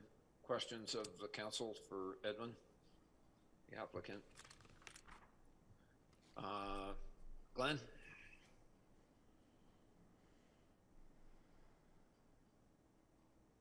Glenn, you're muted. I think you might be muted, sir. Sorry, got to brush up on these Zoom skills. Yeah. I was the only one who probably had any opposition to this before, and need, as the applicant stated, is a vague term. The applicant also put that Willits General Store is way ahead of 90% of all convenience stores in addition to the valley, especially around Basalt. So if they're already 90% ahead of where everybody else is, I don't see that we're putting them in a hardship. I also don't know that we need to provide another venue for somebody to get fuel, grab a six-pack, and drink 3 or 4 of them on their way down valley. And that's honestly what I see happening here. I could, that's just my take on it. I'm still sticking with the fact that I don't see this as a need. I mean, there's plenty of options to get booze in this town. And I won't be supporting this. That's just me. But wanted to clarify. Thank you, Glenn. Other comments or questions from the Liquor Licensing Authority? If there are none, then I would open this for public comment. Are there members of the public that would like Bill? to? Yes. Go ahead, Elise. I just wanted to further comment. I'm on the fence on this one, and I brought up last time that I think at some point in the very near future, we've seen quite a few liquor license requests in the last couple of months, that we need to have a conversation about like what is too many, when, maybe we need some stricter criteria, to Glenn's point that it is so subjective. So I'm really on the fence with this, because I'm kind of with Glenn that I don't think that there's necessarily a need. I also agree with the applicant to a certain degree that this is probably a different clientele. So I don't know. Anyway, those are my thoughts right now. Thanks, Elise. I do want to clarify, like, my position has zero to do with 4 Dogs, because I don't want that to get construed in any way, shape, or form. It is simply the fact that we have enough liquor stores within that whole area between Elger Beverage, the one next to City Market. There's just enough. And that's how I'm basing that criteria. It has nothing to do with defense of 4 Dogs or anything like that. So don't let that get construed. Okay, thank you. Pam? I just wanted to point out too that we received a very late letter today that I forwarded on to council this evening from a Papa Lindsay, Scott Lindsay, voicing his support of the Willits General Store FMB license. So that's in your email. All right, thank you. Other comments, questions before we hear from public comment? All right, with that, I would open the floor for anyone that would like to address the council sitting as the Liquor Licensing Authority regarding the Willits Store fermented malt beverage application. So I'm elevating Robbie to the meeting here so he can speak. Robbie, you've got the floor.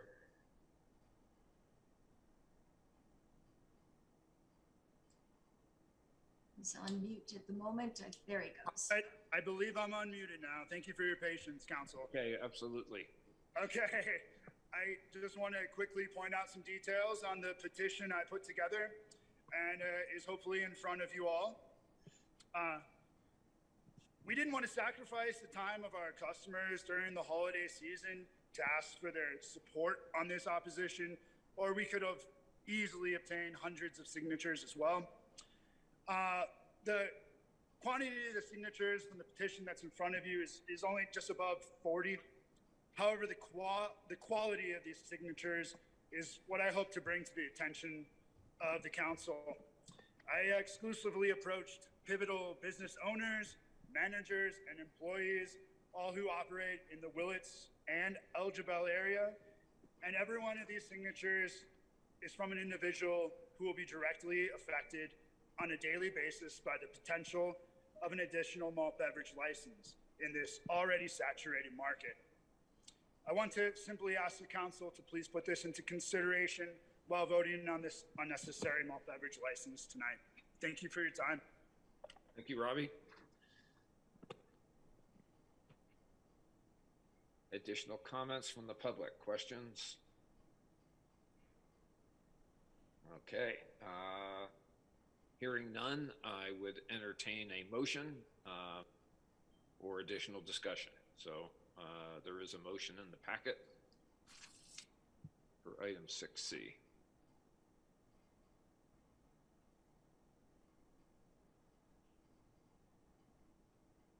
David Knight. I just wanted to make a quick comment. Hearing the, different points of discussion going on, I think the applicants met their legal burden here. And I don't want to second guess the business decision they're making, especially since I believe they've met their legal burden. So I'll go ahead and make a motion. And Mayor, I move that the local liquor authority approve a new fermented malt beverage license for Willett's General Store LLC, DBA Willett's General Store, located at 701 East Valley Road, Unit 1, contingent on the applicant fulfilling the conditions of the staff recommendation and investigating agencies as noted in the staff memo dated December 14th, 2021, or which may appear as a result of additional review or inspections relating to this licensing action. Thank you. Is there a second?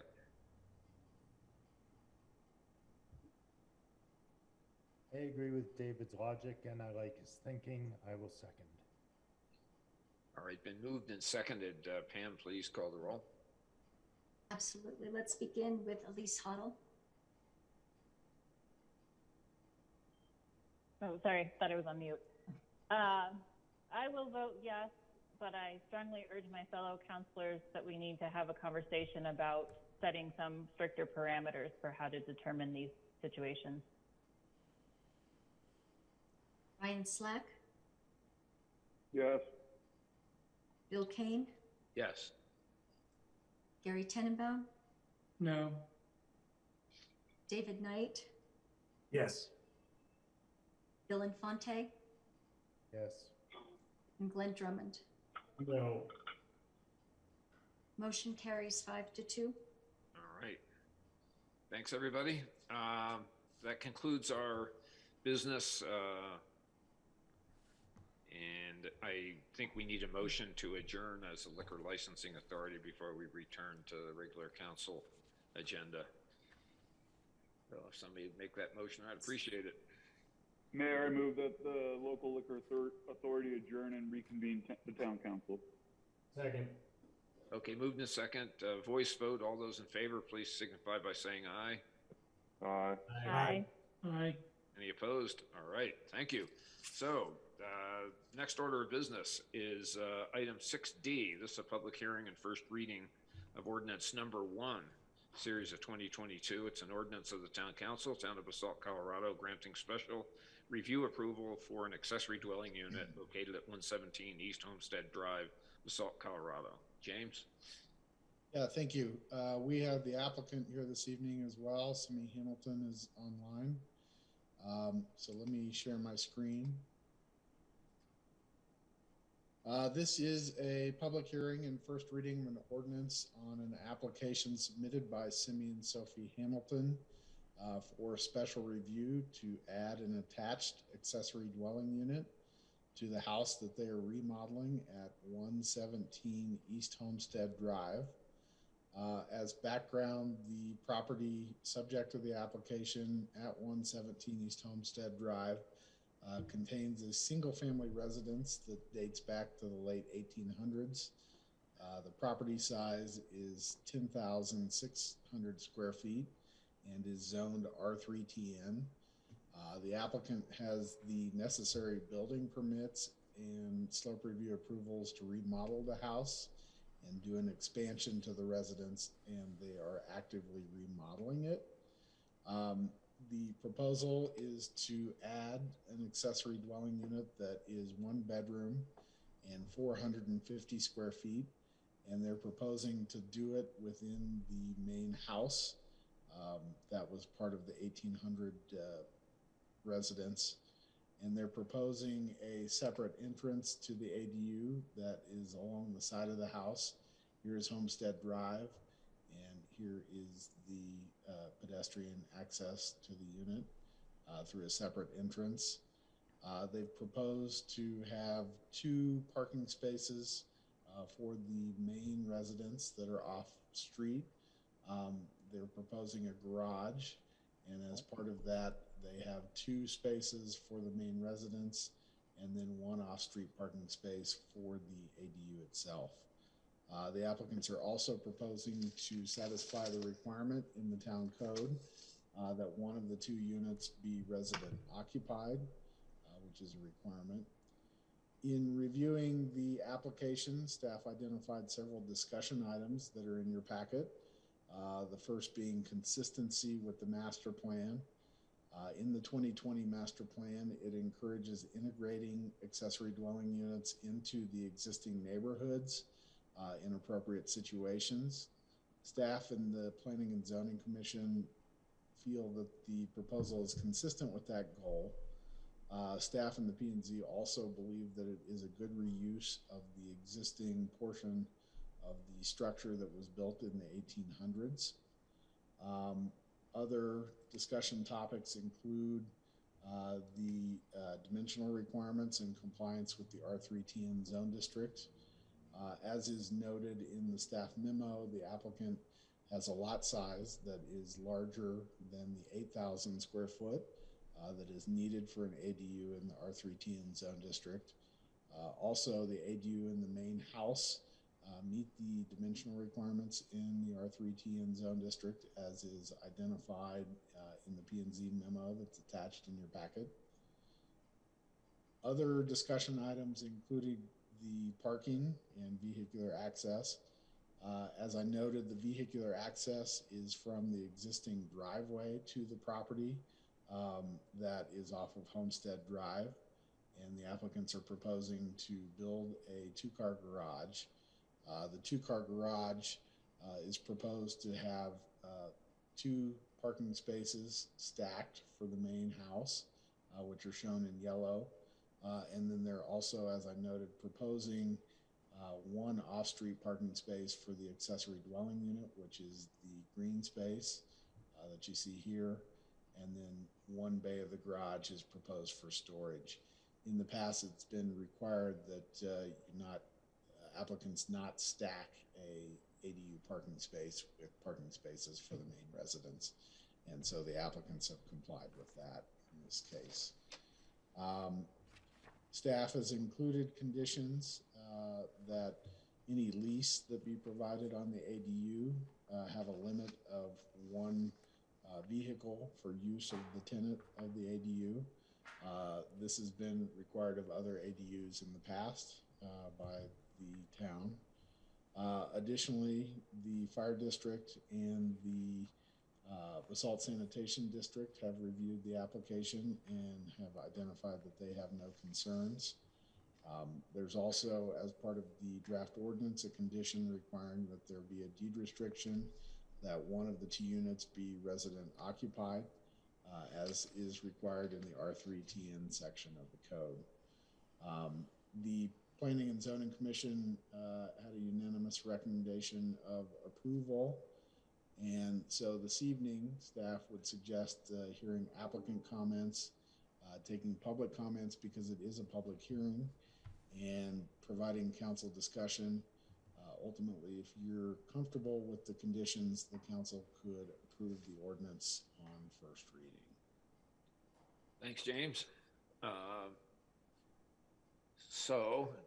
Council's pleasure. You want to hear from public first and then applicant, or maybe let's hear from Simi and see if he has anything that he wants to add to James' presentation, or whether we want to just go for public comment. So, Simi, I see you're on there. You can join in anytime you'd like. Thanks, Mayor. Thank you, James, Planning Department. Thanks, Town Council. I grew up in the Valley. My wife and I are back here full time. We're very, very excited to be back. And Basalt reminds me of, I grew up in Aspen, and honestly, Basalt reminds me of the town that I grew up in, up Valley. It's the kind of, quiet, family-oriented, amazing, small little mountain town that we love. So we're very excited to be back, and we, want to provide housing for our community, and, we felt like creating an ADU would be the best way to do that. At the same time, help us supplement our mortgage payments. So hopefully, with your blessing, this will pass, and thank you very much for the meeting tonight and for hearing our application. Great. Okay. Questions of council for the applicant? Glenn, and then Elise. Glenn, you're on mute. Yeah, I think you're on mute there, Mr. Glenn. Gotta get used to this again. The one thing I'm looking at is in your floor layout. I'm for the ADU, providing housing, but I don't see any type of kitchen. Yeah, the kitchen is, it might be an outdated plan that you have in front of you. The kitchen is on the, basically the far east side of the ADU, which is, the ADU is the eastern half of the old residence, the original residence that we're keeping. So the whole kitchen, it's kind of a kitchen, living, dining, shared space, but it will have an induction cooktop and a small oven, small dishwasher and counter space there. Okay, because what I'm looking at just shows bedroom 1, guest bedroom, guest, and a flex space with a bathroom. So it kind of looks like strictly like a short-term rental kind of deal. Yeah, sorry, that plan is, the drawing might be a little outdated. The kitchen will be, full counter space on that eastern wall, full-size refrigerator and cook stove top where it says guest against there. Okay. Elise, you had a comment? Question? I have a question for James and a question for the applicant. So I'm going to start with James, and that is, and forgive me for my ignorance on this, but in the language of the requirements, does it state anything about, short-term versus long-term rentals with these ADUs? Yeah, in the ADU deed restriction that is done, there's a requirement that they can't short-term rent as that's defined by the town code. Okay. And then, so that kind of negates the question for the client, but I was just basically going to ask if your intention is to rent it to a resident. Yeah. It sounds like you have to. Yeah. Our intention is definitely to provide long-term housing. Great. Thank you. Any additional comments, questions to the applicant from council? All right, hearing none, then I think we will open it up for public comment. It's a public hearing. So Susan and Pam, if you could just remind people if they have comments, how they can access our meeting. Sure. Up on the screen, Grassroots has the information on the telephone number that you can dial. And I'll do this for both hearings. We have another one coming up, but it's the link. Obviously, is the easiest way to hit that and access the Zoom, or you can do the telephone of 346-248-7799, and then the webinar ID is 841-3186-0841. That information is up on the screen. And then if you do have a problem, you can text 970-379-1514, and we'll make sure your comments are in the record. And we did not receive any additional letters, correct? James and Pam, do we have anybody for this one on the waiting panel to speak? We do not, and there's nothing in my email either. Okay, so I think we're okay, Mayor. Okay, good. So you've seen the application, no public comment. I'd be happy to entertain a motion at this point. Mayor, I move the town council approve ordinance number 1, series of 2022 on first reading and continue and set the public hearing and second reading for January 25th, 2022. Second. Okay, been moved and seconded. Pam, if you'd be so kind as to call the roll. Absolutely. Ryan made the motion. Let's go with Bill Kane first. Yes. Thank you. Gary Tenenbaum. Yes. David Knight. Yes. Bill Infante. Yes. Glenn Drummond. Yes. Elise Hoddle. Yes. And Ryan Slack. Yes, and welcome to the neighborhood. Yeah. Motion carries So, unanimously. Simi, before you get away, I think this is an editorial comment, not a personal one, but I think we find it very heartening that kids that grew up in the Valley are investing in the community, staying here, and so this is all very cool. And we're sorry we're not going to see you in Beijing, but I'm pretty sure you're probably not sorry. But, welcome to Basalt. Well, thank you all very, very much. We're so excited to be part of the community, and yeah, it's great to just finally be back full time and just be back with such a great family in this whole valley. So thanks a lot. Great. Yeah, thanks for what you're doing for the ski club too. That's good stuff. So, all righty. Thank you for that. We are on to the final sheet. Next order of business is item 6E, public hearing and first reading of ordinance number 2, series of 2022. Ordinance of the Town Council, Town of Basalt, Colorado, granting a minor PUD amendment and minor subdivision to combine lots 1 and 2 of the Pinion Hills PUD and expand the building envelope on lot 1 for a future garage. This is at 800 Pinion Drive, Basalt. James? Yeah, thank you. We do have the applicant here this evening. We've got Doug McDonald, and we'll get Doug here in a second. Let me please share my screen. So this is a public hearing and first reading of an ordinance on an application that was submitted by Doug and Marjorie McDonald, requesting minor PUD amendment and a minor subdivision to combine lots 1 and 2 of the Pinion Hills PUD and establish an expanded building envelope on lot 1, which is the lot that contains the current residence.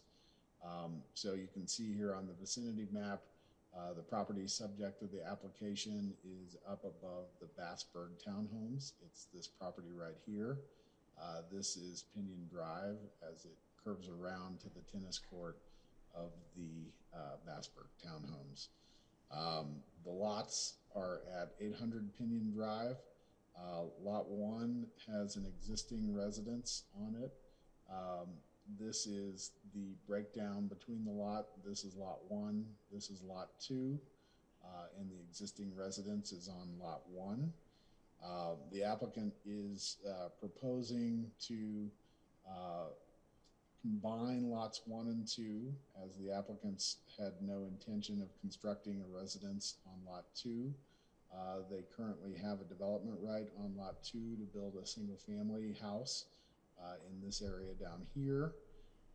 They have proposed to extinguish the development right on lot 2, as well as all the access easements and utility easements that go across lot 1 to serve a single family house that's being extinguished. And then they're proposing to establish a larger building envelope adjacent to the house for the potential to construct a future garage. The area adjacent to the house is where they want to have a building envelope for a garage is a flatter area. And then the location where the existing development right for a single family house is on lot 2 is very steep slopes, and you'll see some pictures of that. P&Z conducted a site visit and also reviewed the application. In reviewing the application, staff identified some discussion items. In terms of the request to combine the lots and eliminate the development right on the second lot, staff and the Planning and Zoning Commission were supportive of this proposal, as the area where the lot 2 development right is very steep slopes and is not too conducive to developing a single family house without significant disturbance. And then the area of the building envelope is flatter. Here you can see some photos. This is the area down here of where the lot 2 development right that's being extinguished is located on steeper slopes. And then this is the area here shown in this photo of where a potential future garage would be. It's a flatter portion of the site. In terms of comments we received, the fire district and the Basalt Sanitation District did not have any issues with the proposal.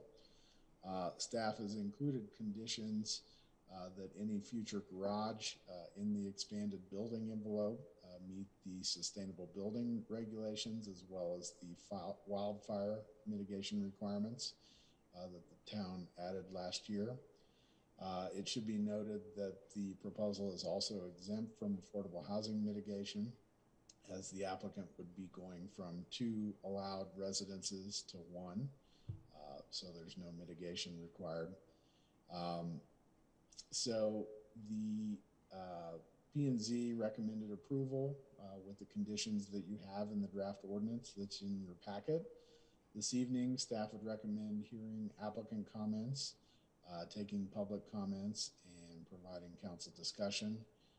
If you're comfortable, you could approve the ordinance on first reading and set a second reading and continued public hearing for the next council meeting on the January 25th date. With that, I will stop sharing my screen, and we have Doug McDonald here this evening with us. Good evening, Doug. Don't know if would you like to add anything to James' presentation or address the council on any element of the application? Well, it looks like James has covered it pretty well.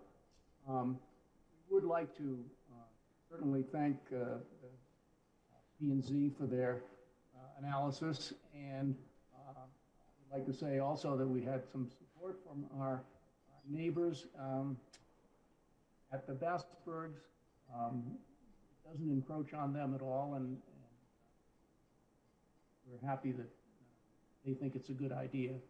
Just a comment that I'd have that council members that haven't seen the site. We've owned both properties for almost 20 years, and they're divided by a boundary that actually zigzags across the driveway, the access that would have to go to the second lot if it were built upon. It would make ownership very awkward for another lot, and I think that what we plan to do would simplify the whole area.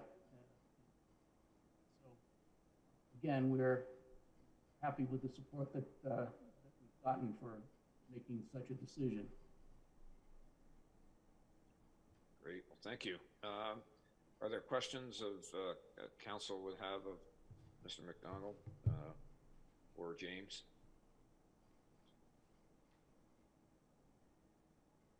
Seeing no hands, and I would open this up for public comment.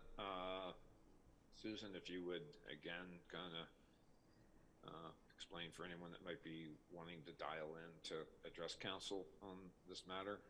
Sure.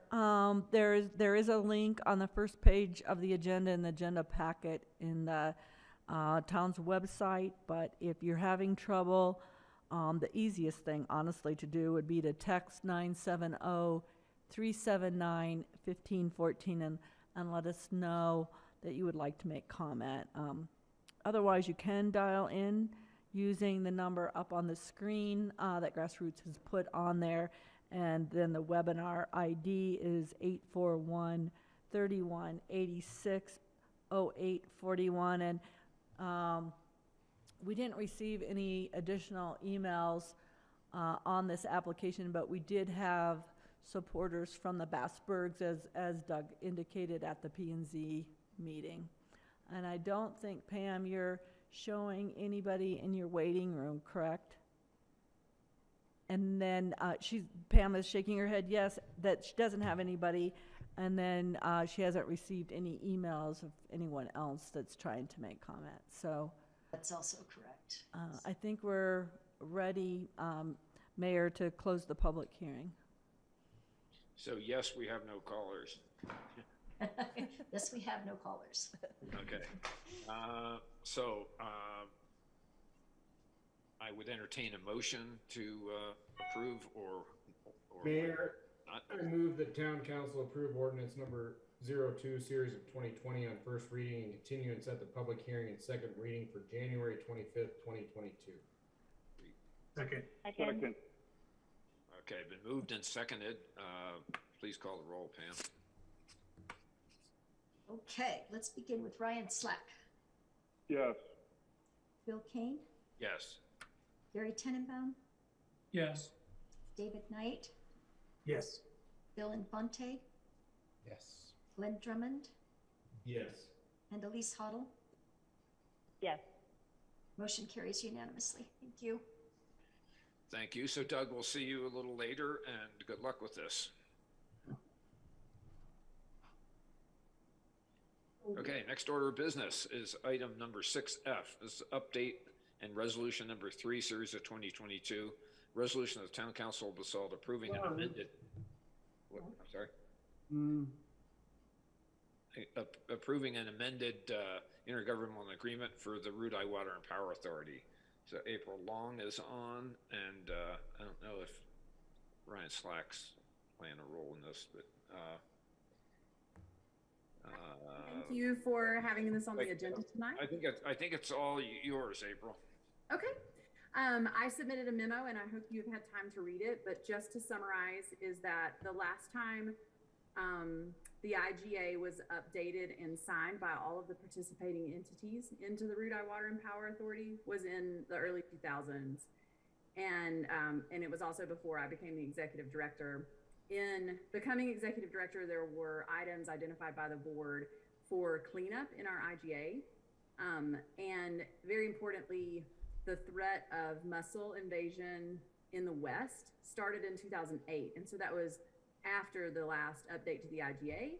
And the role of RWAPA in managing the program up at Rudai Reservoir to prevent mussels from entering that reservoir is one of the big responsibilities that RWAPA has taken on.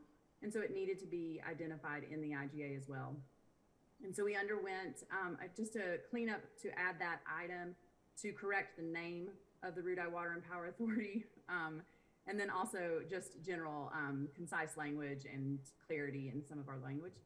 And we have been going through that for the last couple of years and have had that reviewed by the legal counsels for all of the participating entities. And now we're bringing it forward to the respective councils and commissions for approval. And I'm happy to answer questions because I just kind of gave you the highlight.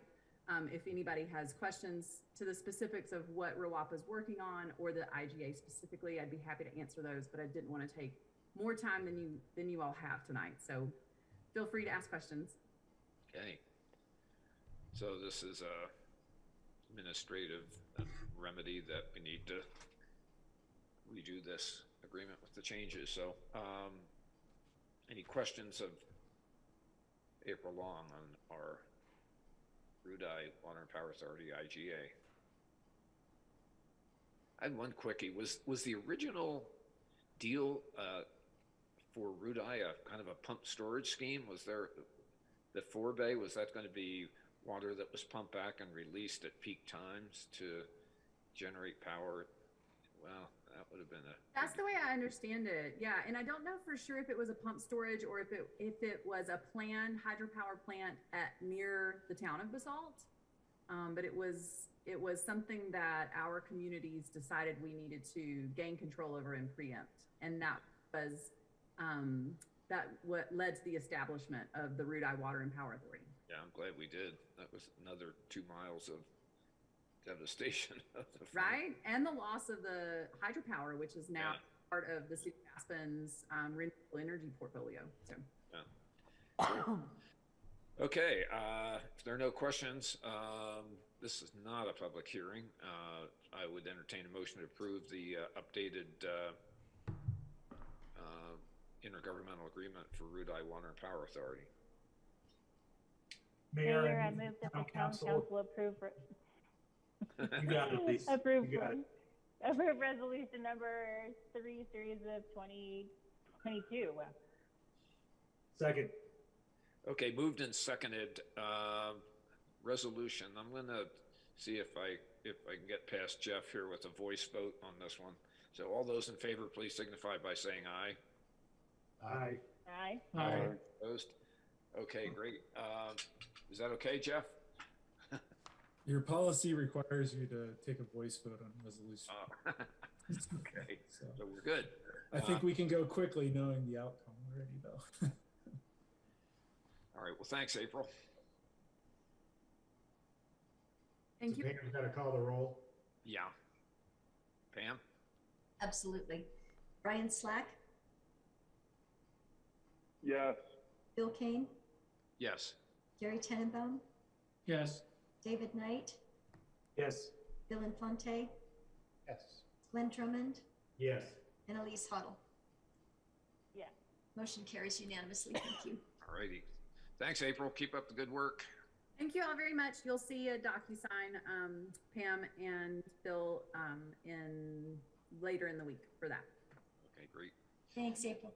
All right, next order of business, item 8G, resolution number 4. This is a series of 2022 resolution of Town Council of Basalt, Colorado, approving an agreement with Invoice Cloud for electronic invoice and payment technology services. Christy and Jenny, you guys got Mayor, I'm just gonna go ahead and let Jenny present this, and just you guys can ask your questions. Thanks, Christy. And yeah, you can chime in anytime too, Christy, if you feel free. So for the past few years, we have been researching online bill payment portals for our customers, mainly focusing on utility. But we also have court management, business licenses, and other miscellaneous payments. Currently, we only take check, cash, or credit card over the phone, or if you physically come in and pay with a credit card. We do have auto pay with our water utility, but it's through your bank only, not credit card. So the key features we were looking at when we were looking into the bill pay options were a way to set up auto pay with a credit card. Paperless options was a big thing that has been requested from our customers. The ability to integrate with Cassell, which is our town accounting software, and the ability to have real-time data for our customers so they know what they paid and their usage and get a little history. Another big thing is reducing staff time with data entry and entering all those payments manually. So with that research, we found that Invoice Cloud offers all that and also has a really easy to use portal. Customers can set up their bill pay account if they want, or can do one-time payment. So if you have a renter that just wants to do a one-time payment, they can go in and do that. Customers can easily set up auto pay and paperless billing with just a click of the button. And it also has the ability to send out email reminders to past due customers. Right now, we have to manually print a piece of paper, and we have a couple of our public works direct people, our water department people, go out and put it on their doorstep, which is just, I mean, not their favorite thing to do. It also handles all the PCI compliance, which is the credit card security aspect of it.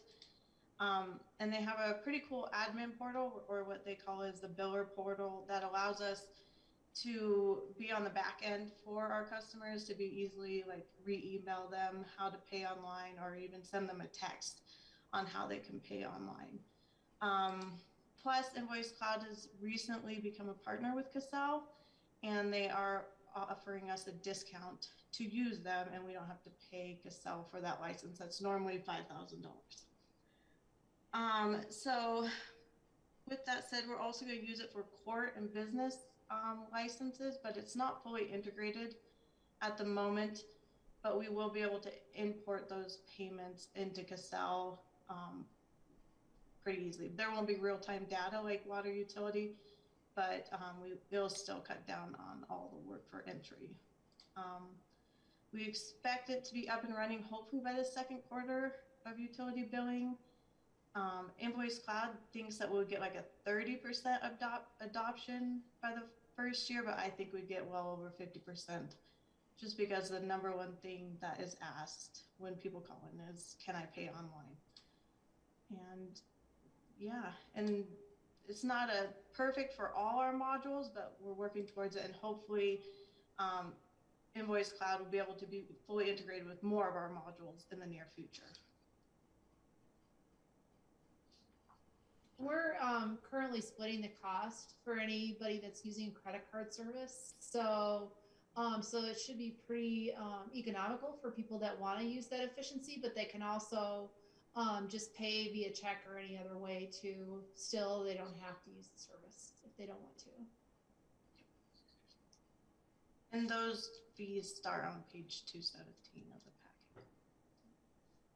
You get to use your phone to pay, so it's going to be exciting.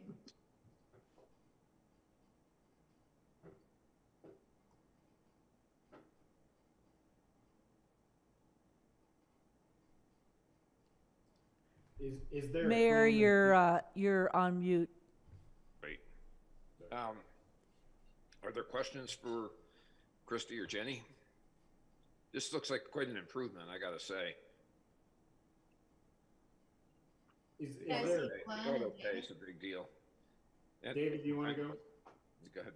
Yeah, real quick, Jenny, that was a great overview. It sounds like a much better user experience, and it sounds like it's a more efficient operational environment for you guys too. So, great work. Thanks. Yes, we really hope so.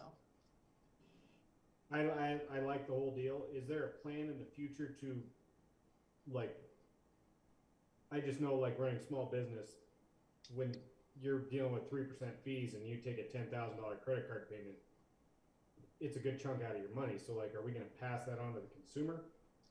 So I prefer it that way, but yeah, so we have it structured 3 different ways. So with water utility, to keep costs down for utility clients and to get people to adopt this program, we're charging a $3 convenience fee, and then the town is covering the 1.9%. And there is a cap, gosh, I want to say it's 2,000 cap of what they can charge. And if it goes above that, then they have to mail a check. But if they do decide to do e-check, that's $295, or auto pay brings it down to $195. So there is options for the water utility, and that way it doesn't eat us up as well. But, and then for court, it's a little different because that we will pass that fee right along to the tickets. So that will be 2.95%, and that's how much it will cost for them to pay the court ticket. And same with the other miscellaneous payments. So we structured it a little differently for utility and courts just because we want the adoption for people to use this online method. We're running about 900 utility accounts now, so if we could get the paper checks down, it would reduce a lot of manual entry. awesome. Yeah, and Jenny, with that too, I would say that our department with HR and finance, with 2 people, we're just running it right at capacity right now. So this will help us to operate more efficiently, which is going to become more and more important as we continue to grow. Estimated 35% increase in population over 10 years. So.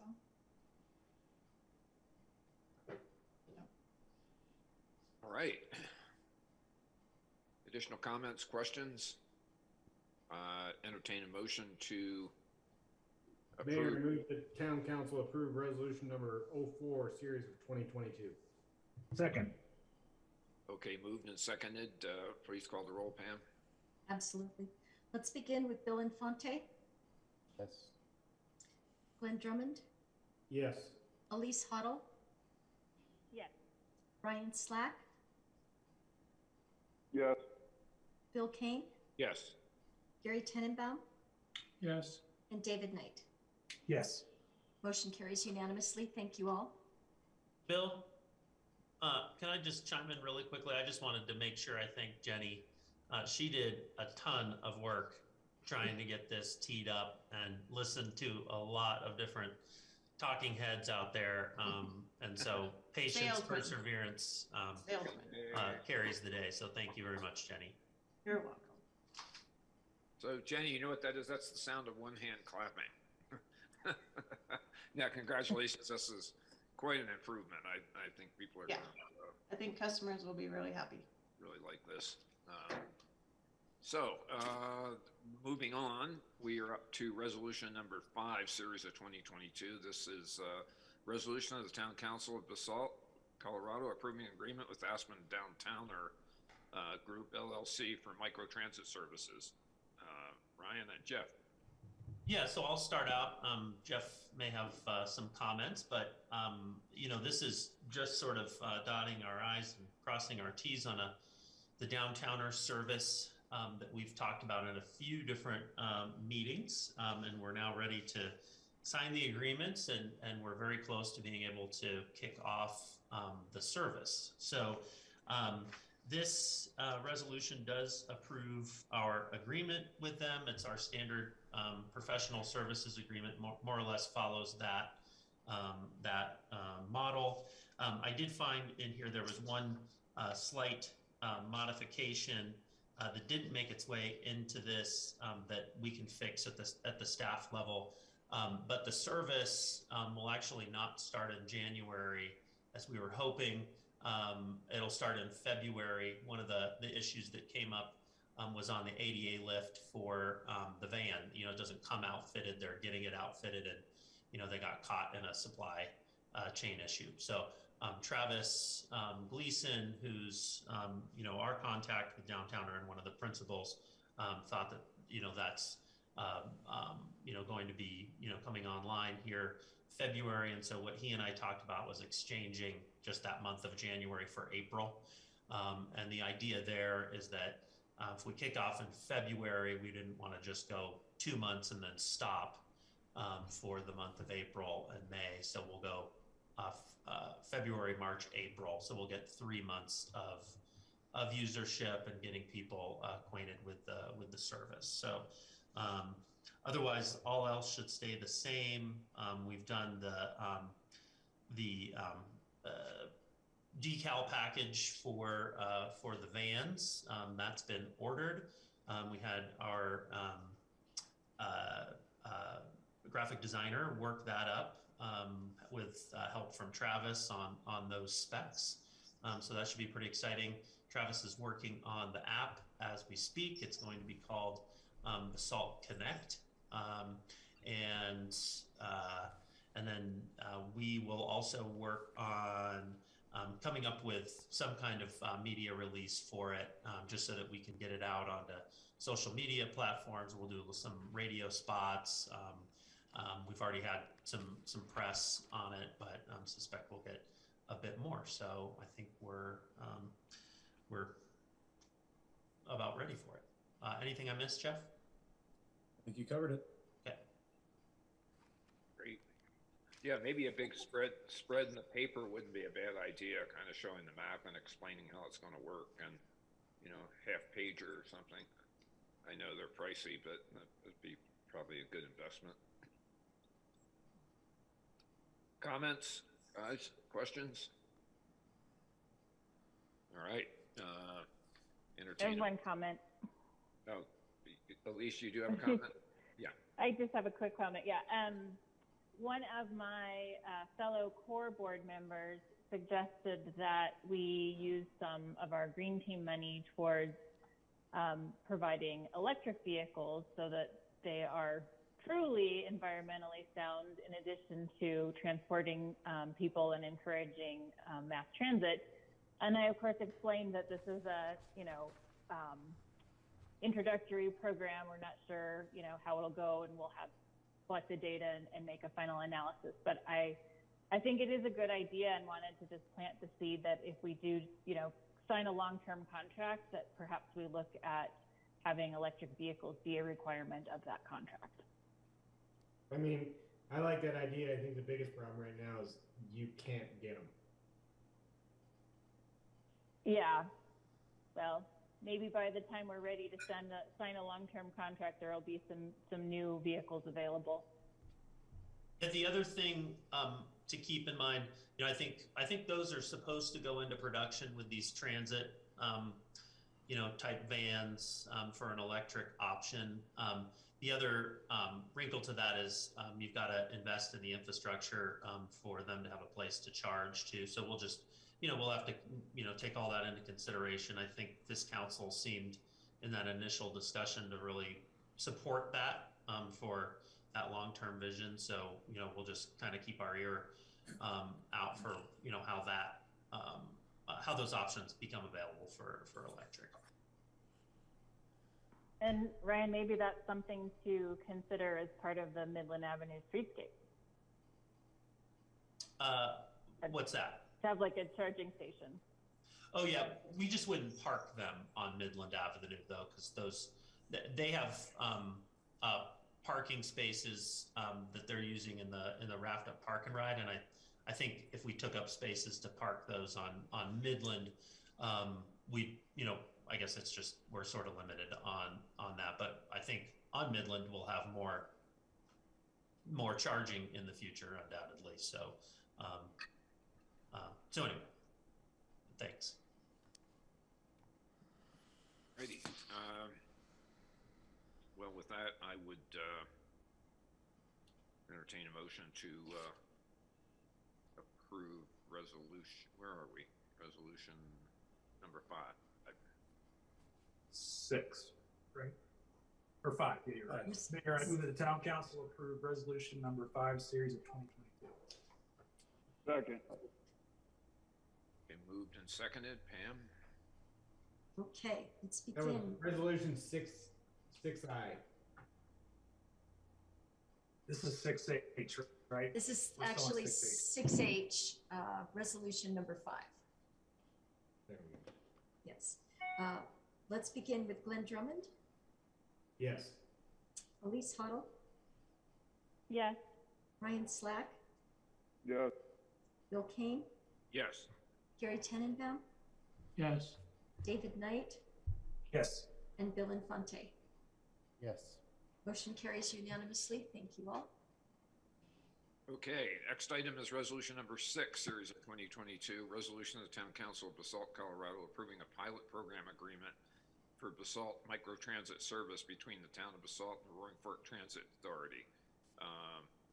So it was our RAFTA agreement. So Ryan? Yeah, so without repeating, obviously we went through the detail of this, but then this is our arrangement with RAFTA for the 1-year grant of $190,000, which basically equates to 50% of the cost for this pilot program for 1 year. Great. Questions? Comments? Motion to approve resolution number 6.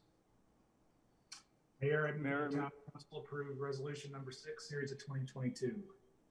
Second. Okay, Pam? Let's begin with Elise Huddle, Yes. Bill Kane, Yes. Ryan Slack, Yes. Gary Tenenbaum, Yes. Glenn Drummond, Yes. David Knight, Yes. and Bill Infante. Yes. Motion carries 7-0. Thank you all. All right, thank you very much. For the next portion of our meeting, we will have to go into executive session, and we will need a motion and approval of council to enter executive session. So I would entertain a motion to have council enter executive session. Mayor, I move that the town council enter executive session for the purpose of discussion. Item 7A, the purchase, acquisition, lease, transfer, sale of property interests in accordance with CRS 246402-4A, more specifically related to the police department property.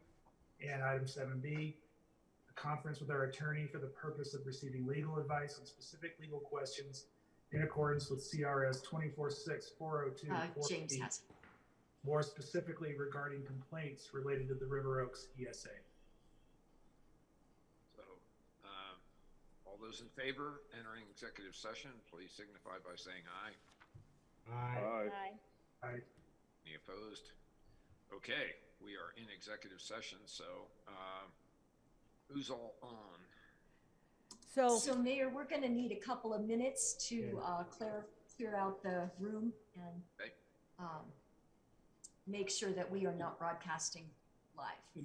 And Pam, are you going to be able to keep a recording of this on your end, or should I try to do that on my end here? Didn't we used to like get a separate link for the executive sessions? Yeah, we did, but we're in talking with Pam. We're going to try to just use this existing Zoom link.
Okay, you're ready.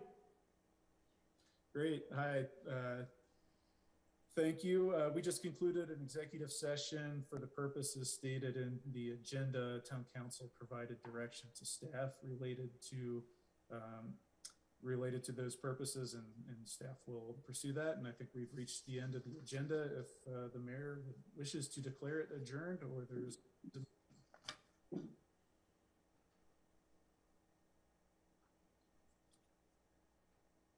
All right. You get to bed, Bill? Are we back to regular meeting? Yeah, we're back, and we've reached the end. Okay. You can adjourn us. Can we adjourn? Yes. Okay. Meeting is adjourned. Thank you, guys. Thanks, everybody. Thanks, everyone. I hope to hell we meet. I hope we meet in person on the 25th. This is. I forgot what the serious pain in the butt is. Not fun. But thanks, you guys everyone. got a lot done, so thank you for hanging in there. Okay, guys. Thanks, everybody. Thanks, everybody. Bye-bye.